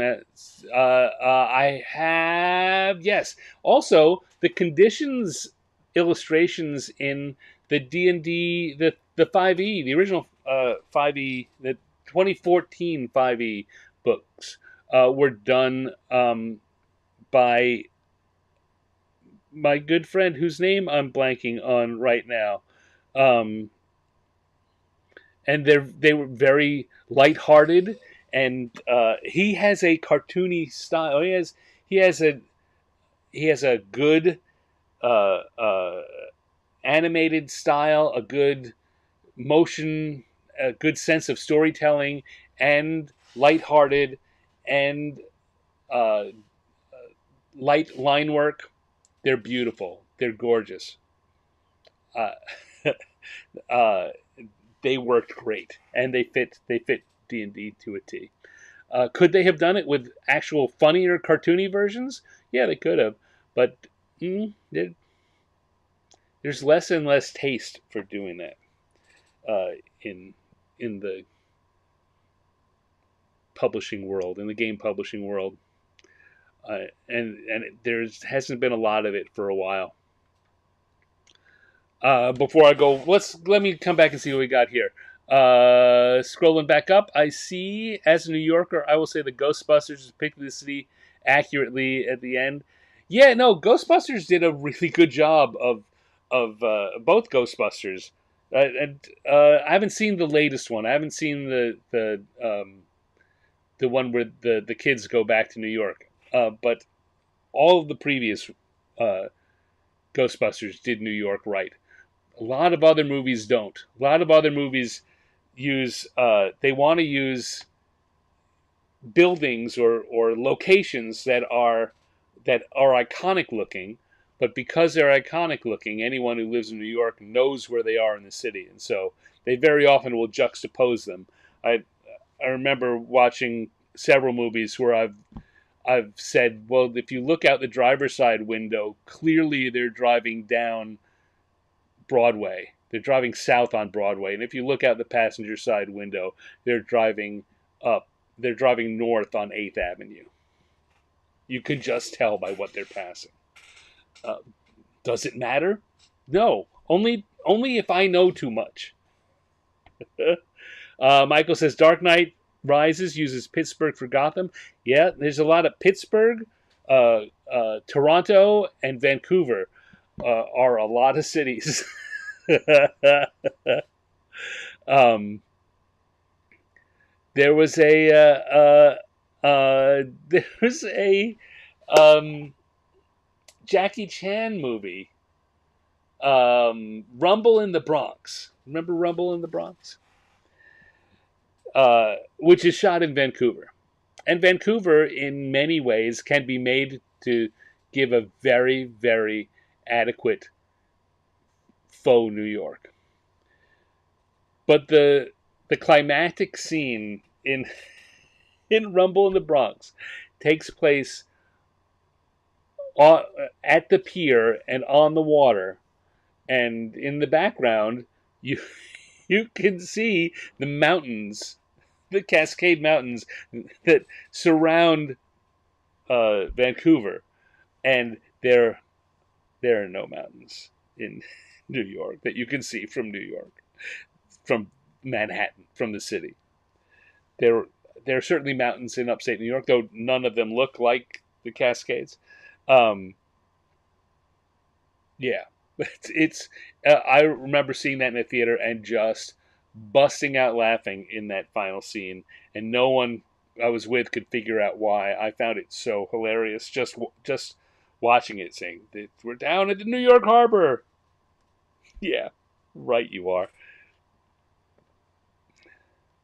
Engineer Joe says 82 greatest year, like a vintage wine. 82 was a great year, which is one of those reasons why, you know what, in doing this series, picking which one cover from a lot of those years was really, really hard.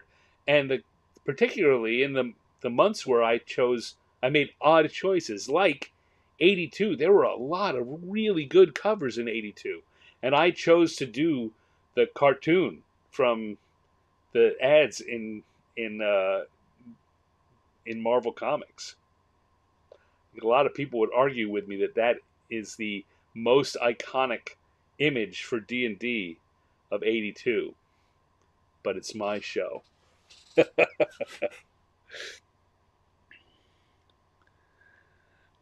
um, Michael says a monolithic house art style isn't as fun as the mixed styles that were in the early AD&D books. I happen to think so too.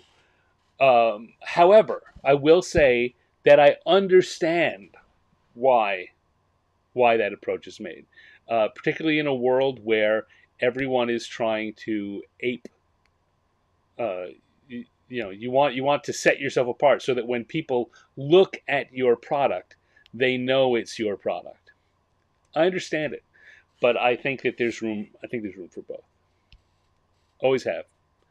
Um,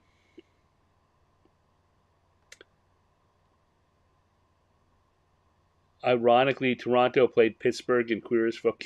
Yeah, well, yes, when Toronto plays Vancouver, or Pittsburgh plays Cleveland, it's sometimes a little weird. Chris, you didn't notice the mountains? You saw a rumble in the Bronx. You know New York, and you didn't notice those mountains? Wow. Yeah, I just could not stop laughing. There are mountains in New York, mountains of debt and trash. Yeah, well, they also you can't see them from the harbor. Um. Anyway, having said that, let me take a little sip here.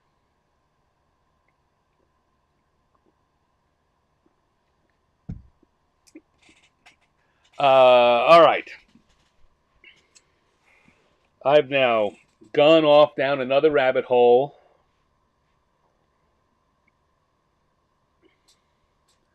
Milwaukee played Cal. I'm guessing you're going to say California.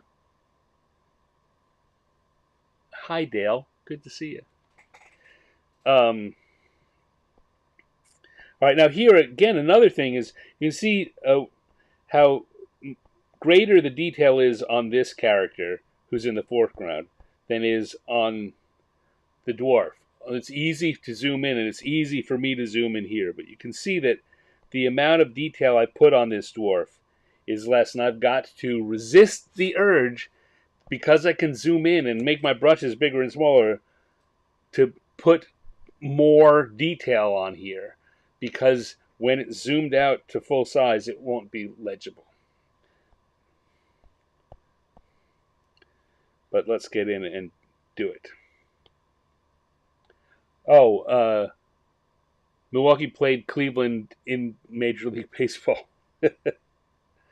Milwaukee's playing Chicago. How did they do today?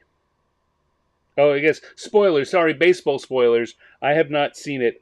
I did see that Chicago got some runs early in the game, but I have no idea how the game itself turned out.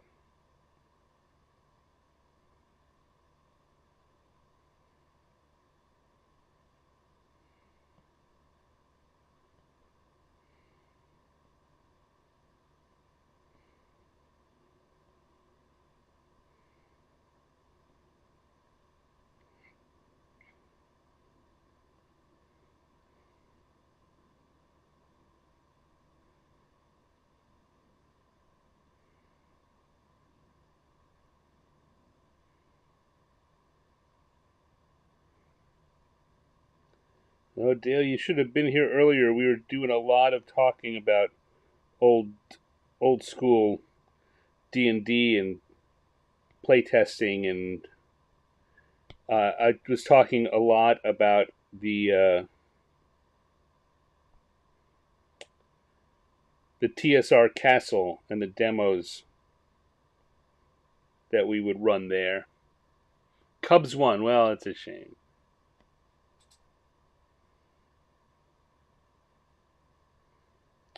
All right, here's another one. We look at the dwarf's helmet here and all that detail. And if I start putting that into lines here, it's going to be more confusing than I want it to be. So again, like those wristbands earlier, I'm just making it a simple pattern which feels appropriate, but is very different from what's actually there.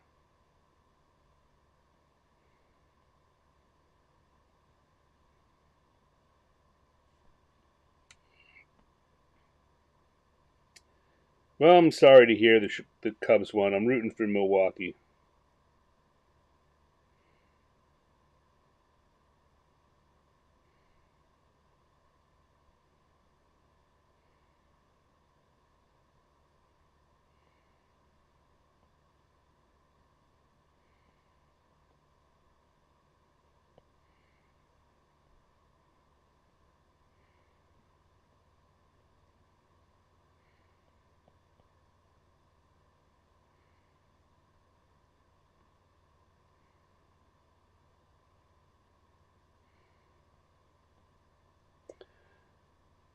Bum, bum, bum. Yes, shame you weren't here, Dale. I know you would have had some interesting bits to add about some of the Gen Con stories we were going through.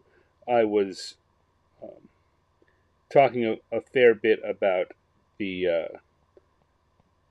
the demos that we would run at the castle and how that play experience was an important um, inspiration for the rules light game that I'm going to be testing at Gamehole Con next week.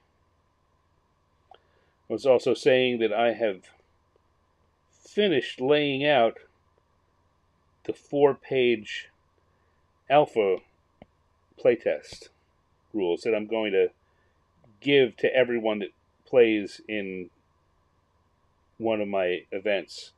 And I'll probably, I'm going to print a bunch up, Dale. I'm sure that one of them will find their way into your bag if you are so interested.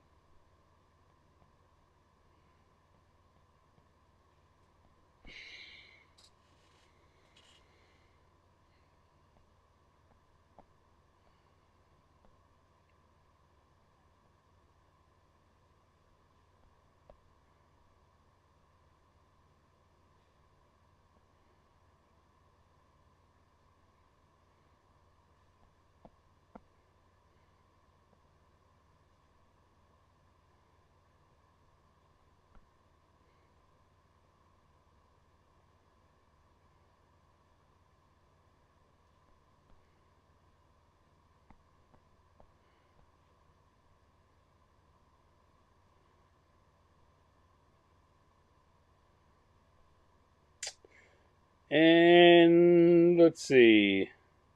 Anyone else want to remind me of something I started talking about and then let drop?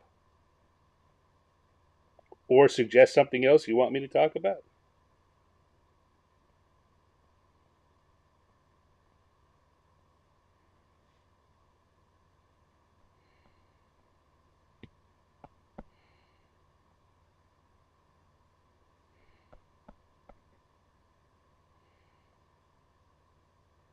I will look up in a second and see what's going on in the chat.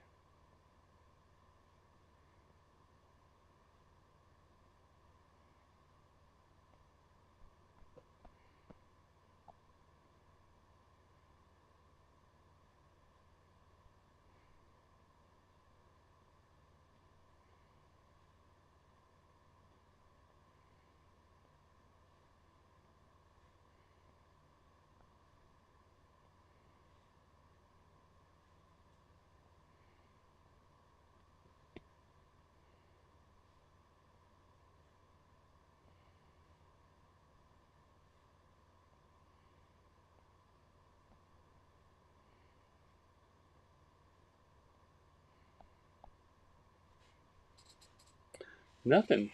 Very well. Okay. You guys are happy with me drawing in silence? I can draw in silence. But I won't. I'll find something to talk about. I was talking earlier about the fact that it's October and there's a lot going on. October is one of those months where there's a lot of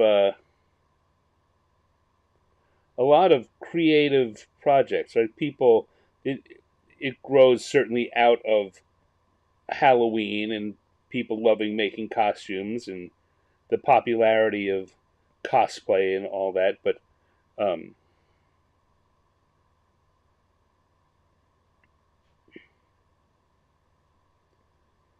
there's a whole series of drawing based events that happen in October. Inktober being perhaps the best known, certainly by name, if not necessarily by the actual detail of what goes on. Um, but it's basically a drawing challenge. Do a different drawing each day. Uh, they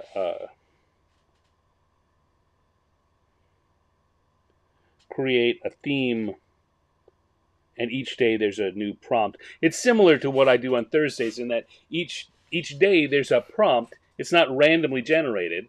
The people that organize it, um, let's say Inktober is one. There's Drawloween, which is another. There are literally dozens of them now, and it's not just in October. October is where this trend began with uh, Inktober, but there are drawing challenges for every month of the year. But October is the most popular month to do it in.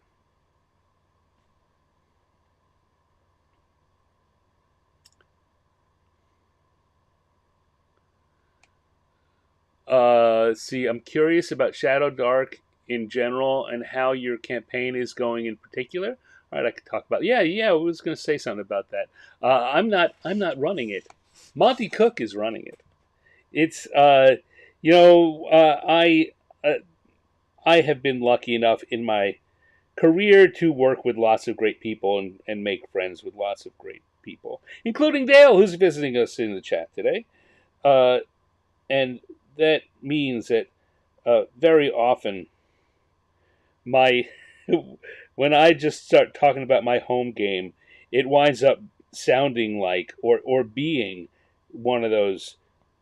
God, I wish I could play in that game for lots of other people out there. So I'm playing in Shadow Dark, and it's uh, being run by Monty Cook. And I'll get back to that. Let me see what else people before I get too far away. Uh, I might have missed in the beginning, but I invited Procreate to visit the show and chat room sometime. Hey, great, Michael, that's awesome. Thank you very much. Hopefully, they'll take you up on it. That would be terrific. I love this program, and I would love to have the opportunity to tell folks who work on it, who make it and work on it, how much I do. And of course, probably tell them one or two of the things I like. Could you maybe fix this? Why don't you do that? You know what? I'd love to interview them about some of that. Like, just have them talk about, I know there are plenty of I've watched plenty of videos online where they've talked about it, about the product and what they do and what they don't do and what they're planning to do, what they're working on for the future. They just did a big update to the product, and there are just a ton of new brushes. But as I was saying when I was talking about it earlier, uh, I'm not the typical digital artist who loves diving into and exploring and making their own new brush. Um, so while I look at what they've done for the new update and I say, that's a lot of cool stuff, I also look at it and say, most of it I will maybe never interact with, but certainly it won't be anytime soon, and it's not big on my list uh, of what makes the Procreate experience, what drives me to the Procreate experience. Um, that said, I will never bring it down. Like they got one of the best brush makers in the world on their team to build these brushes. Everyone I know who does uh, focus on that kind of thing has nothing but great things to say about it. And like I say, the things I've looked at, they look terrific. But because of the way I tend to use the program, I'm not likely to take advantage of it in anywhere near the levels they probably hope I hope I would, particularly if I want them to sponsor me. I know how this works. It's a racket, I tell you. It's a it's a capitalist racket, and I'm in it up to my eyeballs.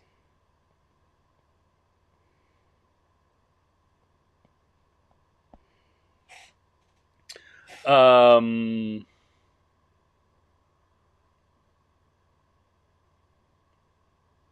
Lots of releases this month, lots of Kickstarters. Yeah, yeah, I'm looking at that and worrying about what that means for my hope to release some Kickstarter-y stuff, some crowdfundy stuff. It's only going to get worse as the holidays approach.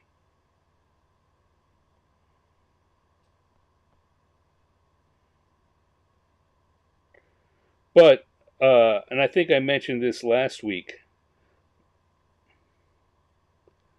I I do plan to do some kind of crowdfunding with holiday card designs very soon uh, after Game Hall Con. I say plan. Uh, Hope is probably a better word because I am not organized with it right now, and man, a disorganized crowdfunding uh, effort, you may as well not do it at all.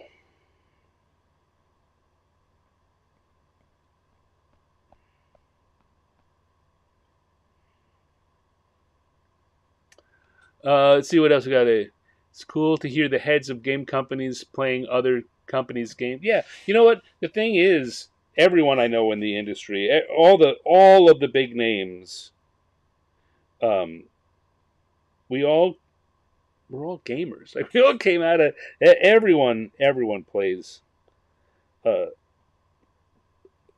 lots of games. Now, I'll tell you one of the ones that my group of players haven't played is Cipher System, and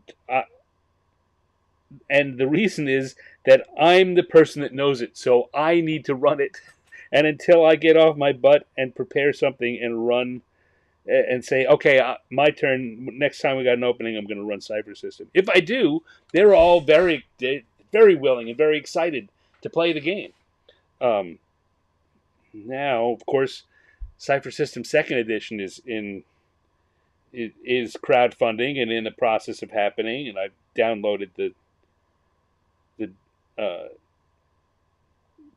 demo product, the um, promotional thing they've got.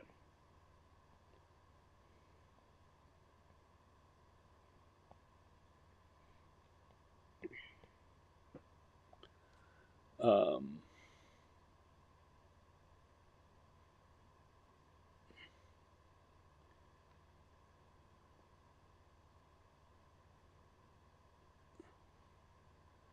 Michael says your friend is experiencing a lag when he switches brushes. So I don't know if the only brush switching I do is when I go back and forth with gloaming and the uh, what I use here, which is the studio pen.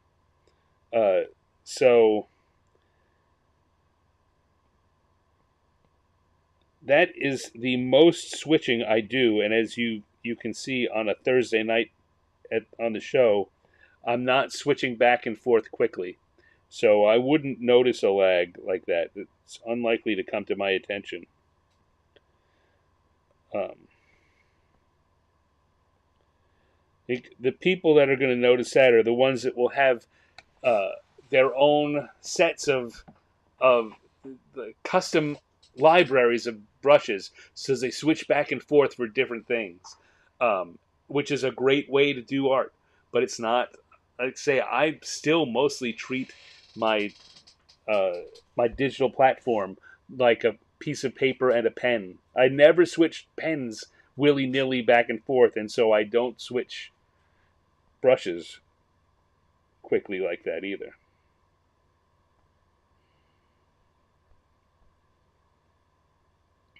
It sounds pejorative when I say it. I don't mean it in a pejorative sense. He has thousands of brushes. Yeah, well, that the more brushes you have, it's like any digital thing. You're going to put more stress on your system. The more memory is eaten up. Switching. How many brushes are there to switch between? How much of your RAM is being used just to keep all the brushes loaded?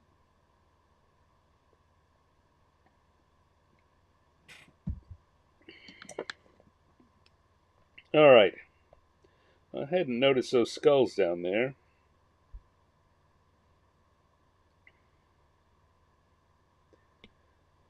Put these back on. Let's come back to that purple layer here. Let's do a little adding to that. So I like those little skulls. I hadn't noticed them before. I'm always discovering stuff as I'm doing these drawings. Things I hadn't noticed the first time through.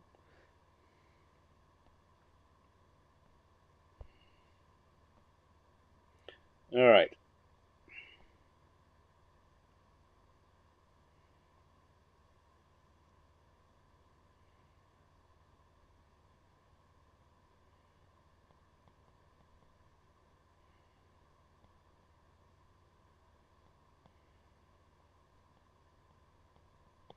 We're going to have some bones crushed under there. We need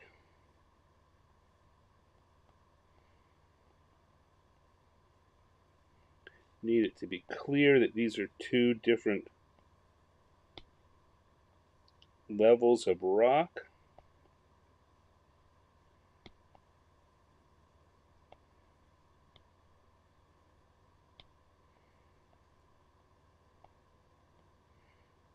And again, a lot of this detail is actually going to be carried by color, but I do want to put some inkling of it in the lines.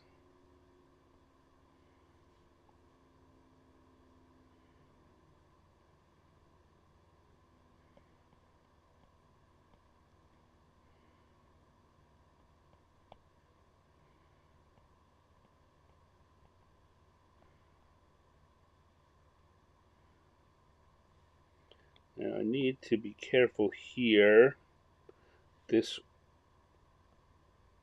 What he's standing on either needs to come down so precipitously that we can clearly make it out. So we don't have a weird tangent with that fighter's. It was coming in here, right up next to his side and making it hard to see. So we need to make it come down there or come down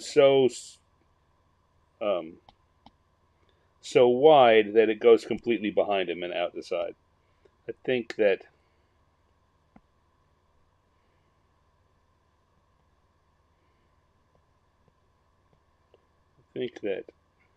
this shorter version will do. There we go. All right, let's turn those layers off again. And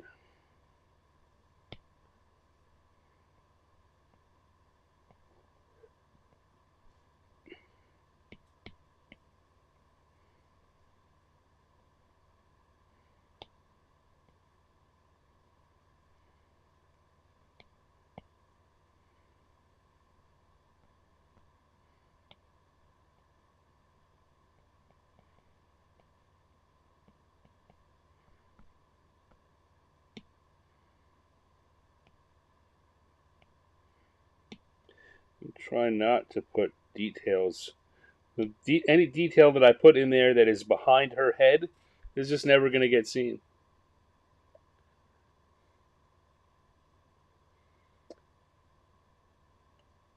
How many RPG systems does everyone own?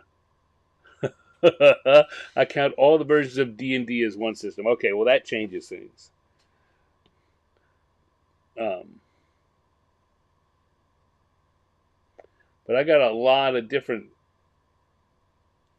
I mean, I gotta own well over 50 different game systems.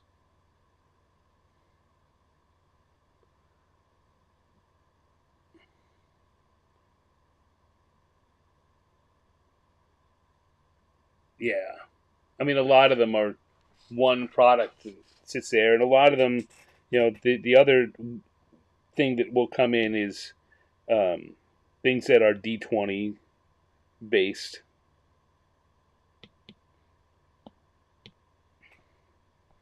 How many of the OGL clones? They're different games.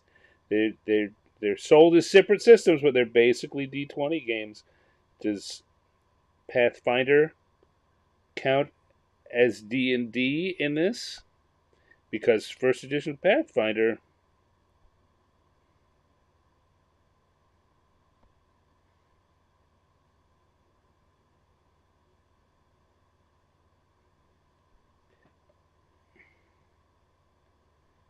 any of the other, like, look at Green Ronin.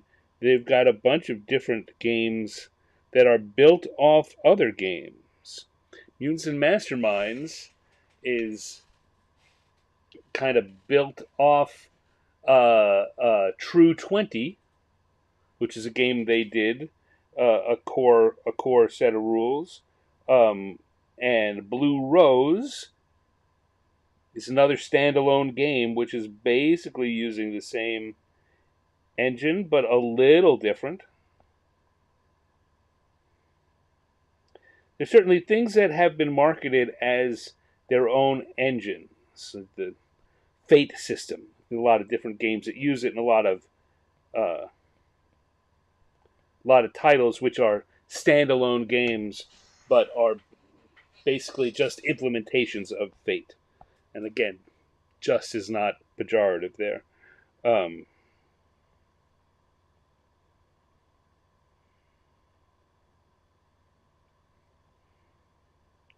does that count as just one game? And at what point does it stop counting as one game? Does Pathfinder goes far enough uh, to be its own thing? Uh, True 20 goes far enough to be its own thing. Mutants and Masterminds, well, okay, well, it's easily called that a True 20 game, but they redid it. It's a different game. And I know now I'm just kind of making problems with my non answer, but that's the challenge of that question.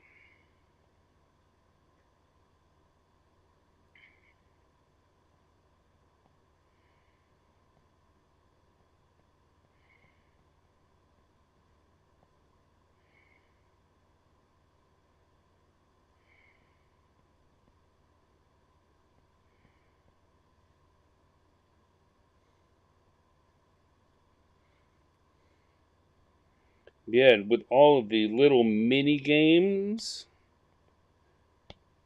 whew, a lot of games.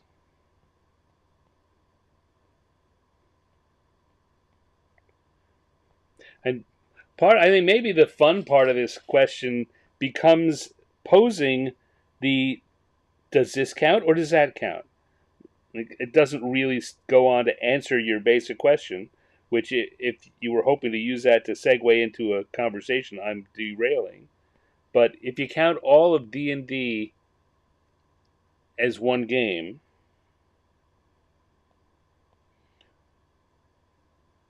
because even TSR didn't for a while, the difference between Dungeons and Dragons and Advanced Dungeons and Dragons was meaningful.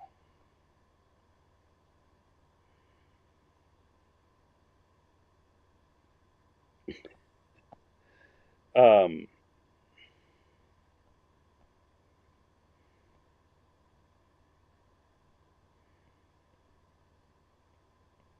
do you count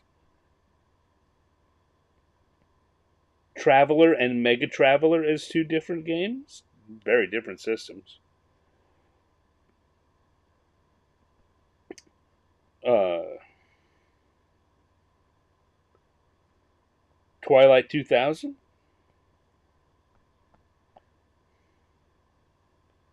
Certainly, all of GURPS and anything that's got GURPS on it is GURPS. That's the main point. Is that's a game, but uh, there are other. I'm now blanking on examples to use in this point. I'm facetiously trying to make. There are others where it's the same game, but they keep changing it to better suit a particular given property.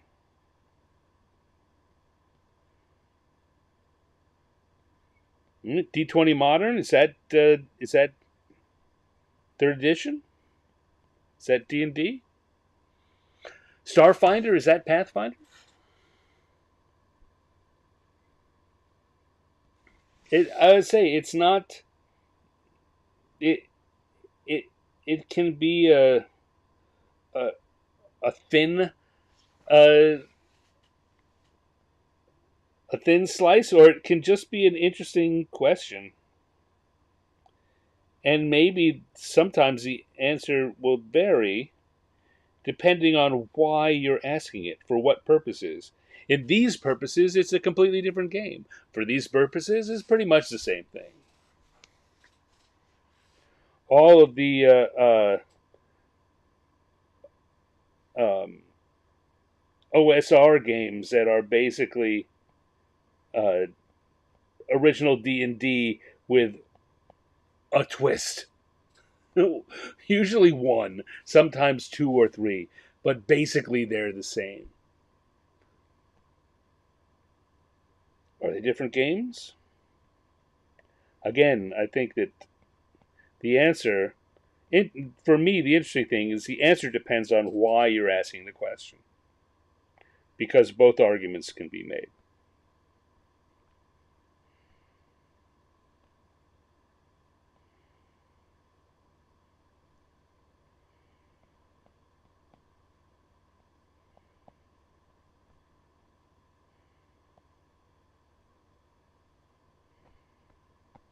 All right. Amazing when all you've got is a big rock, how quickly a layer goes.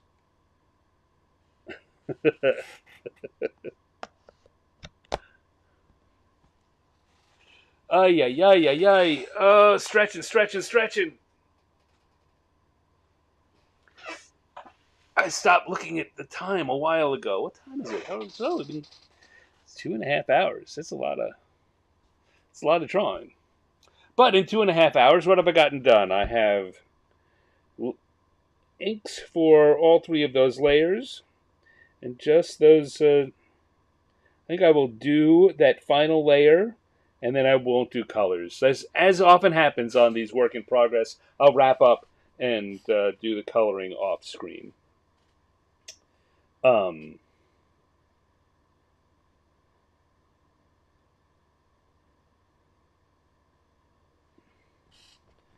yeah. What am I looking at here?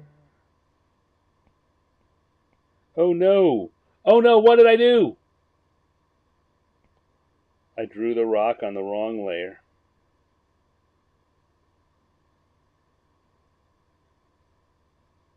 Well, thank goodness there's not much of it there, because this time I've got to do something about it. Here's what I do. I drop the opacity of that rock, and I come back to the layer I wanted to draw, and someone who saw me do this, look, I've been locking those other layers so I couldn't possibly do it. I forgot to lock the sketch layers. All right, let's do it again. But it's going to be even easier this time because I've already made all my choices. All those, what am I going to put here? Which line am I going to worry about? Well, decision has been made. I just need to recreate it.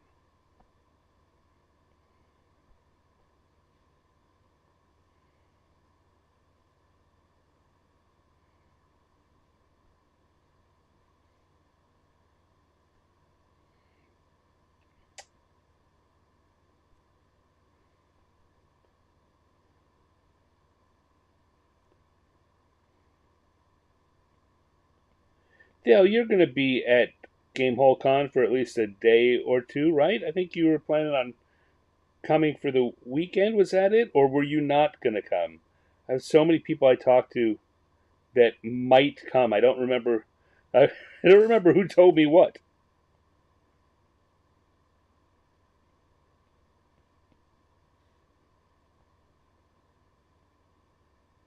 Oh, here's a piece of news. Um,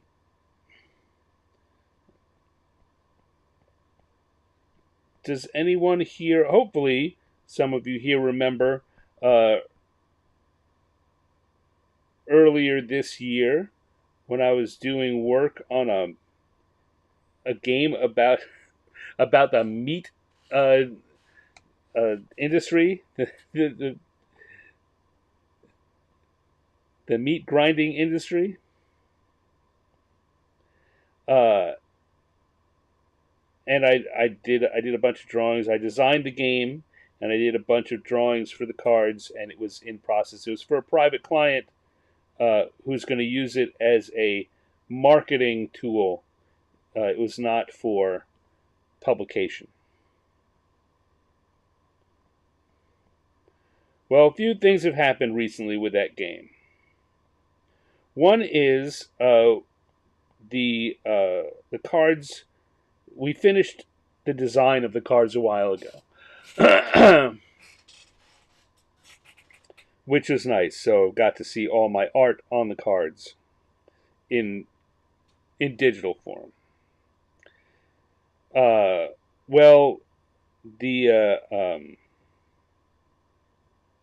although it hasn't been sent to press, and one of the problems that came along was the tariffs and how expensive it's gotten to print such a thing, and so the question got raised as to if, when, and if the game would ever actually get made.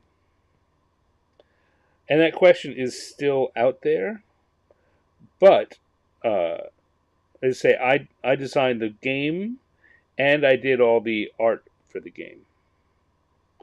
And the purpose of the game was to be approachable and playable by people who work in that industry, not gamers particularly. Although the person that hired me was a gamer, and you know, he loves the idea of having a, a gamer game, but that's not. We agreed before we started. That's not the purpose of this game.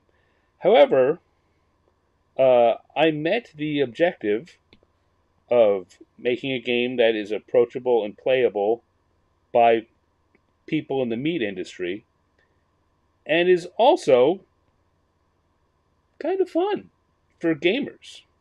And it's not going to ever be your favorite game. It's not going to be a game that people sit down and say, I can't wait this weekend to play this game.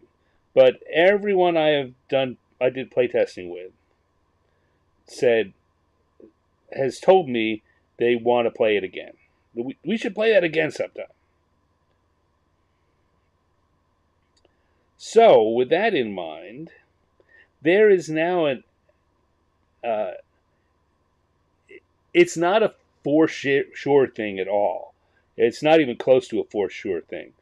But discussions have been held with some uh, publishers of who uh, do card games like this about perhaps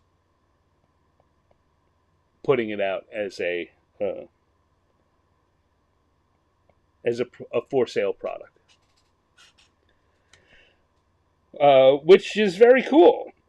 But that wasn't the thing that first thing that cool that happened with the game this week, and that was in order to have that conversation with that company, the person that hired me had had some prototype decks of the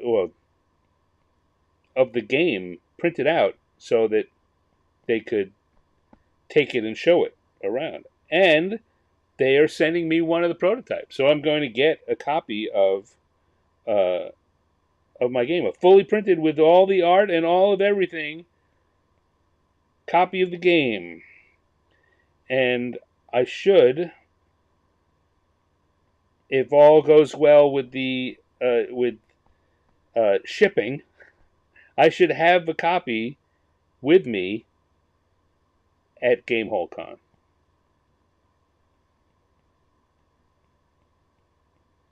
So maybe we can play, Dale, or other friends. Maybe we can play some of my uh, meat grinding game.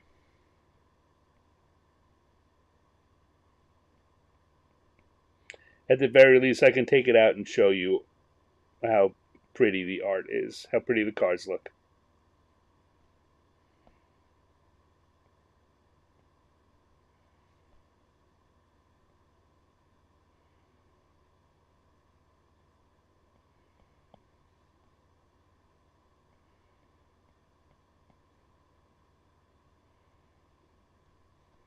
There we go. Now that layer is done. Meet the grinding. Close, close. The the title of the game is just The Grind.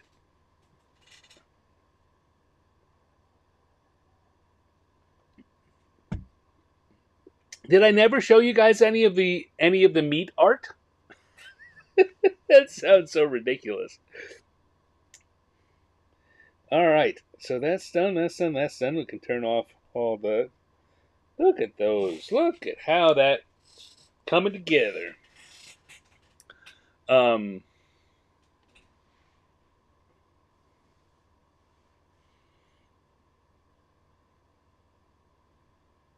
yeah, let me know if I haven't shown any of the art, because I can definitely show you that.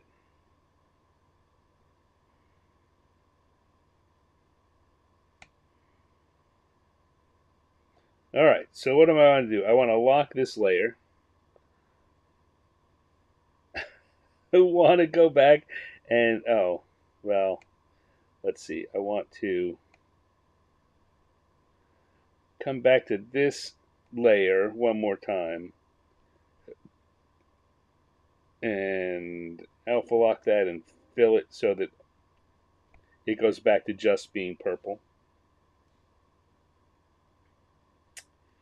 But then I want to lock these layers so I don't draw on them again.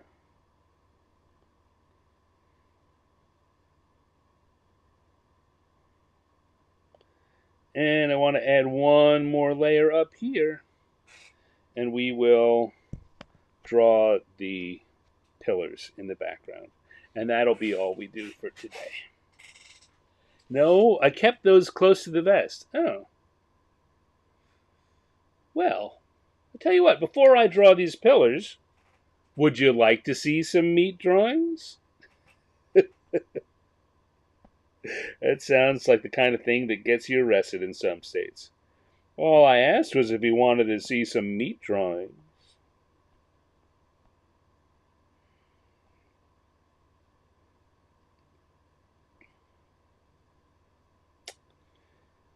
Now this is a layer that I will, like I was talking about previously, or in the previous last week's drawing, I'm going to draw it with black ink.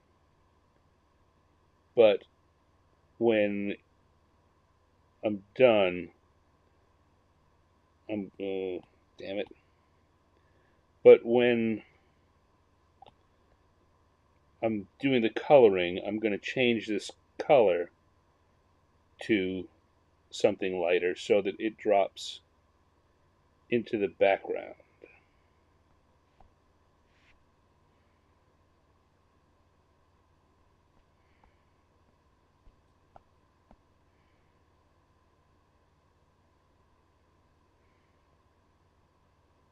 Probably, looking at this drawing, it will be a dark blue.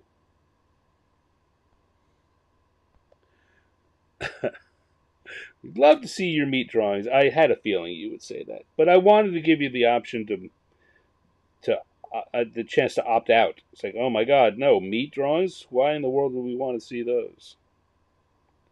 All right, let me just put this up. All right, meat drawings. So we're going to come over here. We're going to close that out. We're going to come down here to see this here. It says Hollymatic, The Grind. That's the name of the game. The company that's hired me is called Hollymatic. These, so there are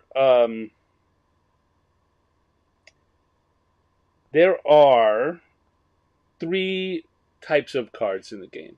There are cards that are the meat grinders, and these are all, well, most of these are based on actual products in the marketplace. And I've been assured by my client that I've done a good job of doing caricatures so that they aren't recognizable. If they are some other companies, they aren't exactly like it. And the ones that are his companies are the Hollymatic products, look just like him. So these are the meat grinders.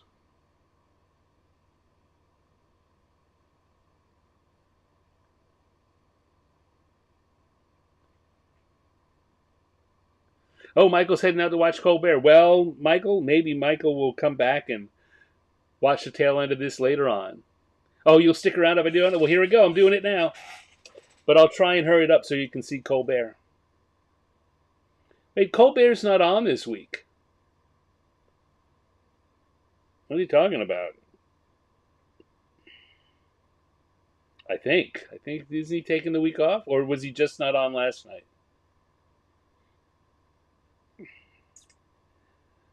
So, yes. So these are all supposed... These clunky ones are supposed to... These are products based on products from competitors, which one of the core goals of this was to make having a product made by Hollymatic be superior to having products made by the other companies.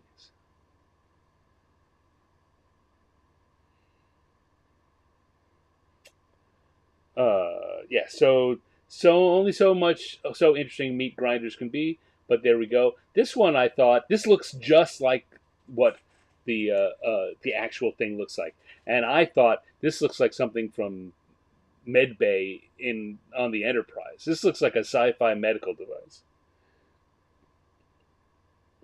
All right, but then we have action cards, and these are the cards that you play that have effects within the game.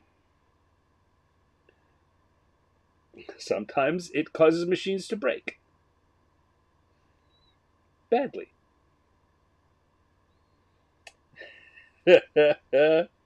This is less fun. Oh, I guess you can't see the black shoes at the bottom kind of disappear. That agent looks like he's got no feet. Trust me, he has feet. Yeah, sometimes the refrigeration unit breaks. That's not good. So these are action card drawings. Anyone guess what that is? Anyone want to have a guess? I'm gonna pause very so slightly. I know there's a lag, so I won't pause entirely. This is Angus beef. Which means that this is Wagyu. I mean, you might say Kobe beef, saying Wagyu. This is Wagyu. And this, of course, is bison. This is buffalo meat. Bison gets some free, huh? Tofu.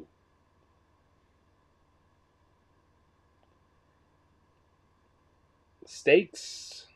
Get your steaks here. Get your steaks. This guy shows up again later.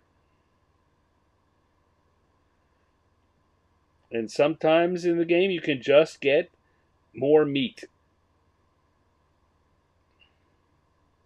More meat.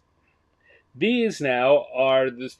There are uh, places. There's lots of what's the word I'm looking for? Clients. These are your customers, and the rest, pretty much the rest of the drawings are customers, and a lot of them are schools, places that you can sell burgers to. So we've got different drawings representing different schools. I'm not going to say a lot of them have. This game has a lot of very punny names. You, I mean, if the Angus beef didn't tip it off, a lot of these there's a lot of puns in here. Uh, Chris, you will love it. So many puns. I won't share the puns here, but you can look at these and think about what maybe the school name puns might be. Puns and funny flavor text. Yeah, so these are the drawings. I wound up doing about 120 drawings for this, um, which nice work if you can get it, and it means the whole product. Kind of like, I mean, it's one of the nice things about the Necromancer game for me. Oh yeah, there's a stand burger because I can put myself in the game. Um,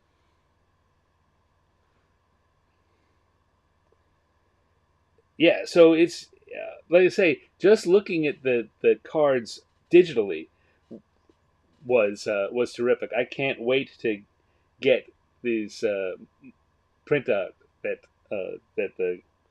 um, the client is sending me. It's gonna it's just gonna feel great to hold them in my hands and be able to flip through them.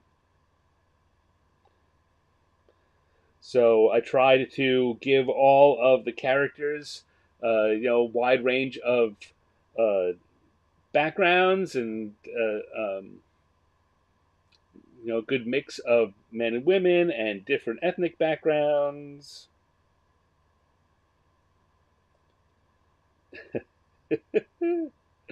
Ay, ay, ay. Um, yeah, so I'm super, super happy with how all this turned out. And I look forward to having my own copies.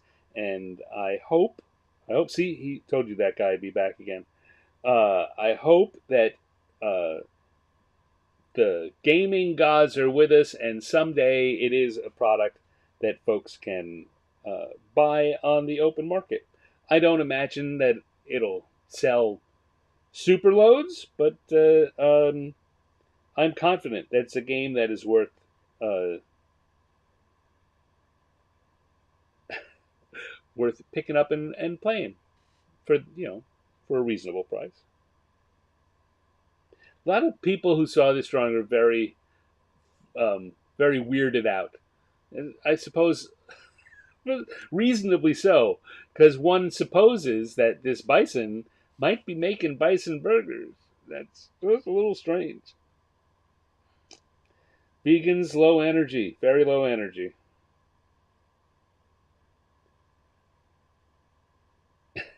Sad hippie. There we go. So that's the burger art for the game that now has at least an outside shot at perhaps being available for you to play one day. And now, Chris, you can go and catch Colbert. Sorry to have made you miss the first 12 minutes. Need a Primanti Brothers sandwich? There's a lot of. And one of the things about the game was there were a lot of. There was a limitation to the number of cards I could do, and I had just total cards. So I had to make a game that I could get enough of each type of card to uh, uh, to work to make it work, and then so there could be several kinds of particularly action cards. There's a limited number of action cards in this game, and mostly it was because the hook for the game is to have a lot of customers, and even with the lot of customers, there were a bunch of customer ideas that we couldn't uh, follow through on. So just because of you have to you only have so many cards, you got to pick which ones you're going to do.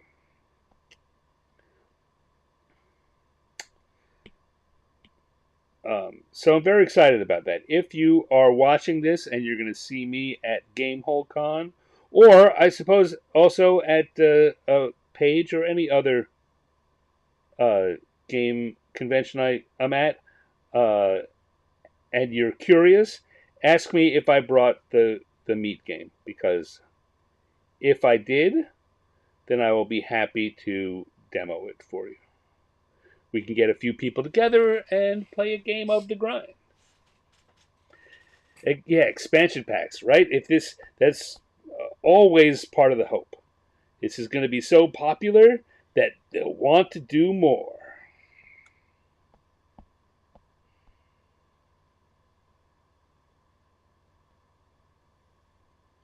All right. Now here's a bit where I'm going to have to use. So having these pillars go straight up and down would be a challenge, except that Procreate makes it so easy.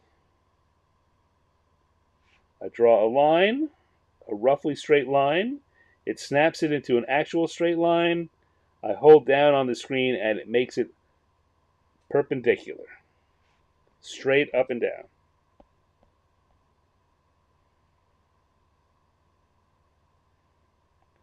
Suppose I want to know what horizontal is so that I can. There we go. I wanted to make sure that it was at least close.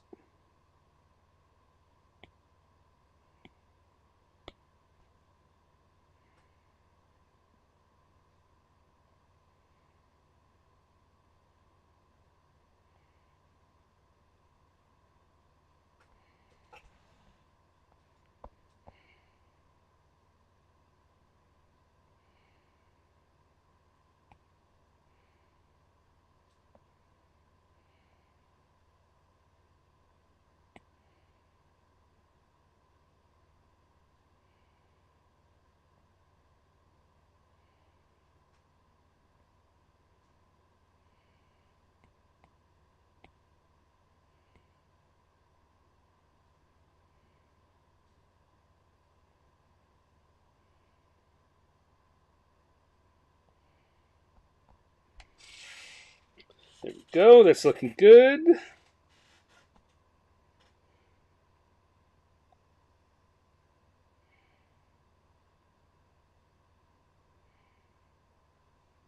And we'll do the same thing with these thinner lines in the column.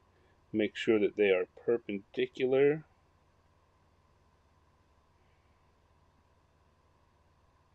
Make sure they are straight and perpendicular.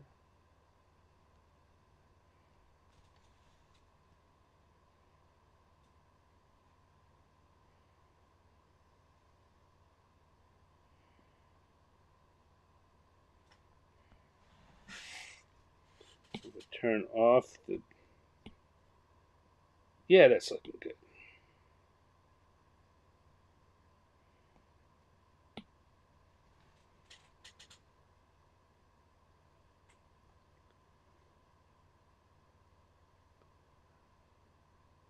Oh dear.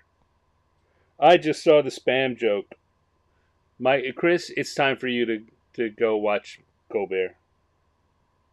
Or was that you, Michael, that had to go watch Colbert? I'm not trying to chase you away, Michael, but I'm not trying to chase you away either. As I've said before, it's you know what one of the best parts about comedy is for me writing humor like that is that fake outrage. The key is to make sure that it reads as fake, and hopefully it did.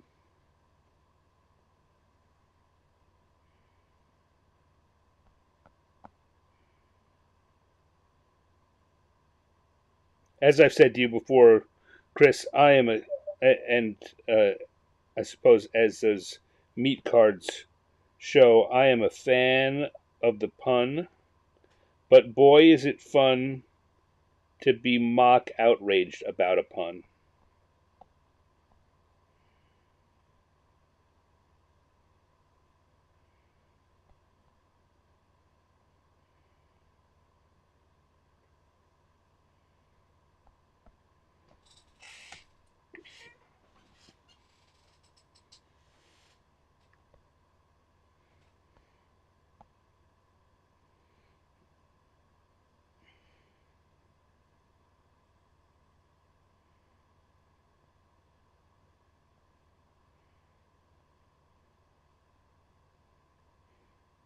Ain't mock outrage fun?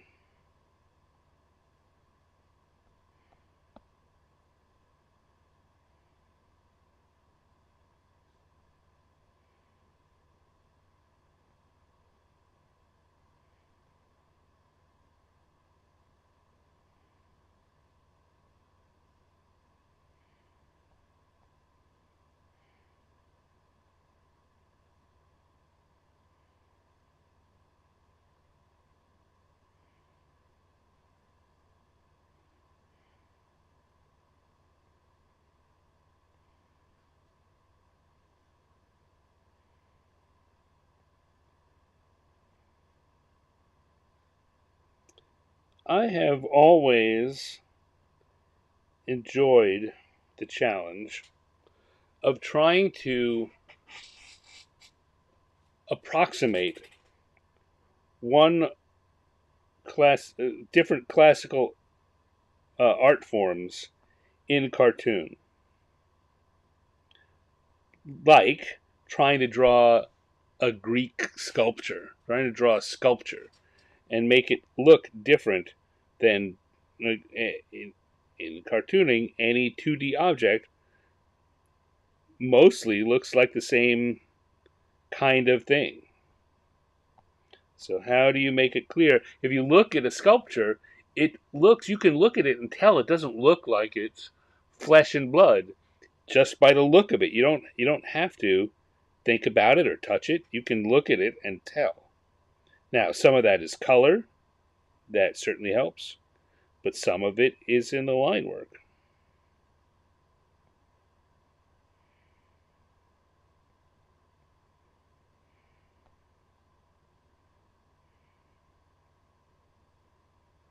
I was watching one cartoonist talk about doing things like that and how for stone or wood, it's the number of little fiddly bits or cracks, like for a stone. They would make sure they put in cracks and little texture dots. But I don't want there to be those in here. I may come back and put them later if I feel that it's not reading right, but right now, I just, again, because it's a background and I don't, every extra line I put in is another bit that could draw the attention to something that's not supposed to draw attention.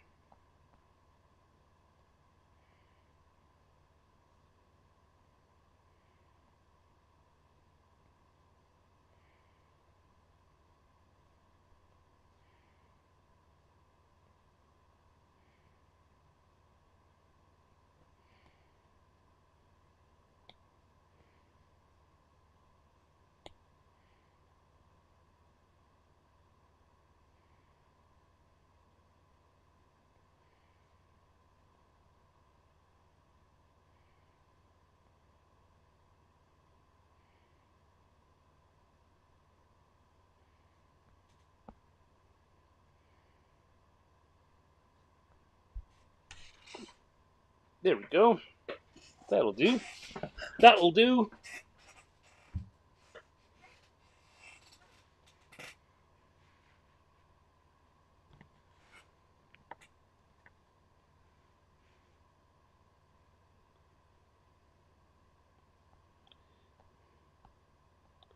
You know what, Michael? You're the you're probably the first person I've ever encountered whose favorite among the current late night hosts is Seth Meyers. And I'm not saying I don't like. I think we've got an abundance of very funny, uh, very good hosts. Um, but I don't know anyone else who of the modern choices would say that Seth Meyers is their favorite.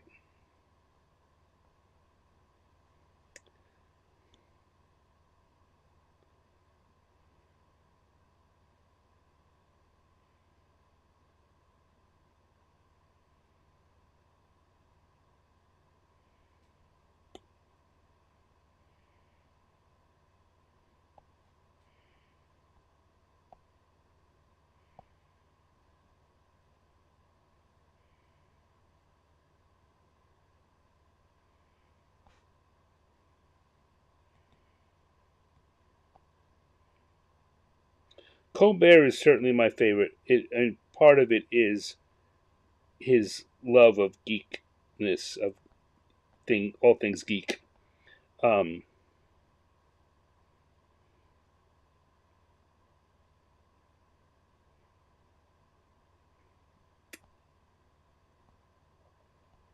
I and certainly uh, my agreeing with his political stance and finding that his uh, the way his writers write it and the way he presents it matches so well with my own perspective has something to do with it. Has a great deal to do with it. It's not just something. I'm not always looking for political commentary out of my late night hosts, but in this day and age, and given the way that Colbert pulls it off, that's a strong influencing factor.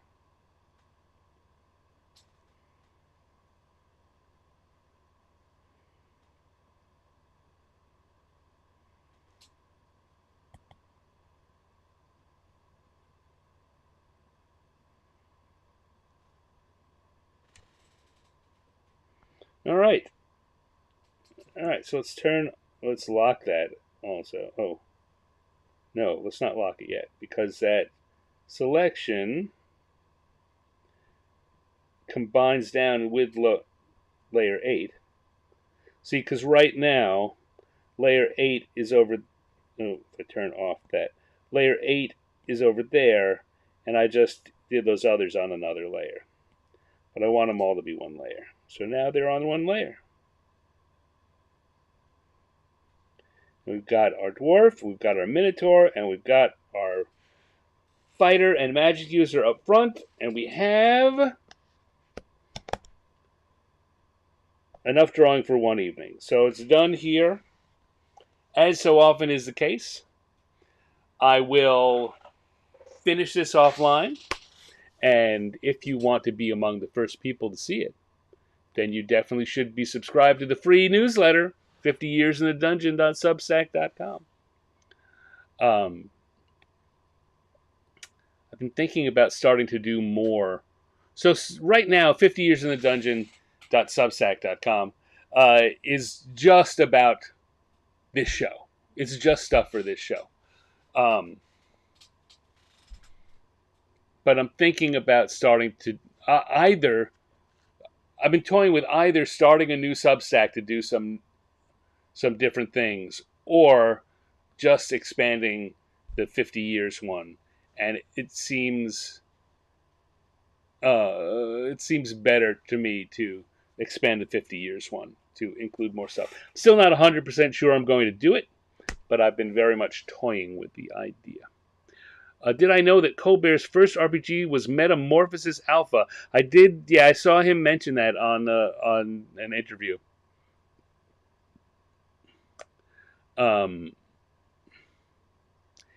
His production company also has the rights to develop Princes of Amber. I didn't know that they had those rights. I know he's talked about it, but I didn't know that. There we go. Um,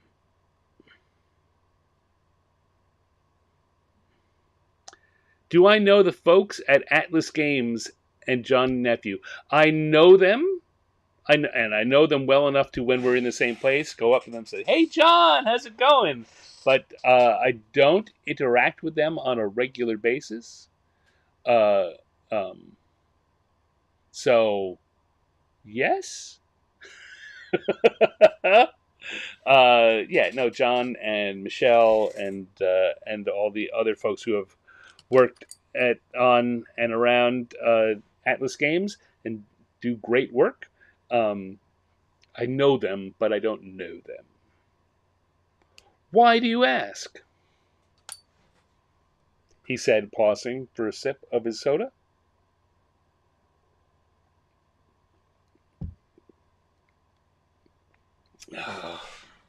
What else? Is there anything else here to look at while we've got the drawings on? I'll finish that later. We, of course, have the... I'll show this again, the one from last week, our Fantasy Age Core Rulebook, 2nd edition. I like how that one came out. I like, you know what? I should stop saying that because I like how all of them came out. I'm kind of proud of myself. I've done 60 some odd drawings and I like them all. This is from Riverbank, which will be releasing in November. If you subscribed to the got it in the Kickstarter, I think your books may ship out in October, if I understand from my Cobalt Press friends. Don't tell them I promise that, because I don't know. But I think I heard that Kickstarter backers might get their books before the end of October. But that it's supposed to be released broadly in November. Highly recommend that.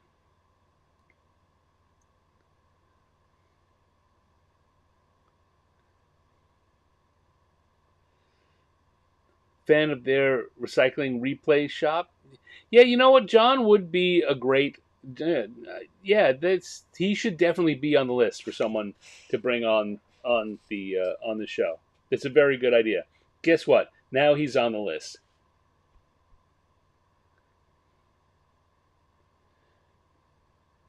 I really like how this one came out. This is and it has a lot to do with the background. I think that I managed to successfully get that feeling of depth in the trees.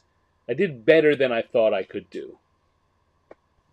Now, how good that is on a absolute scale, it's not for me to say.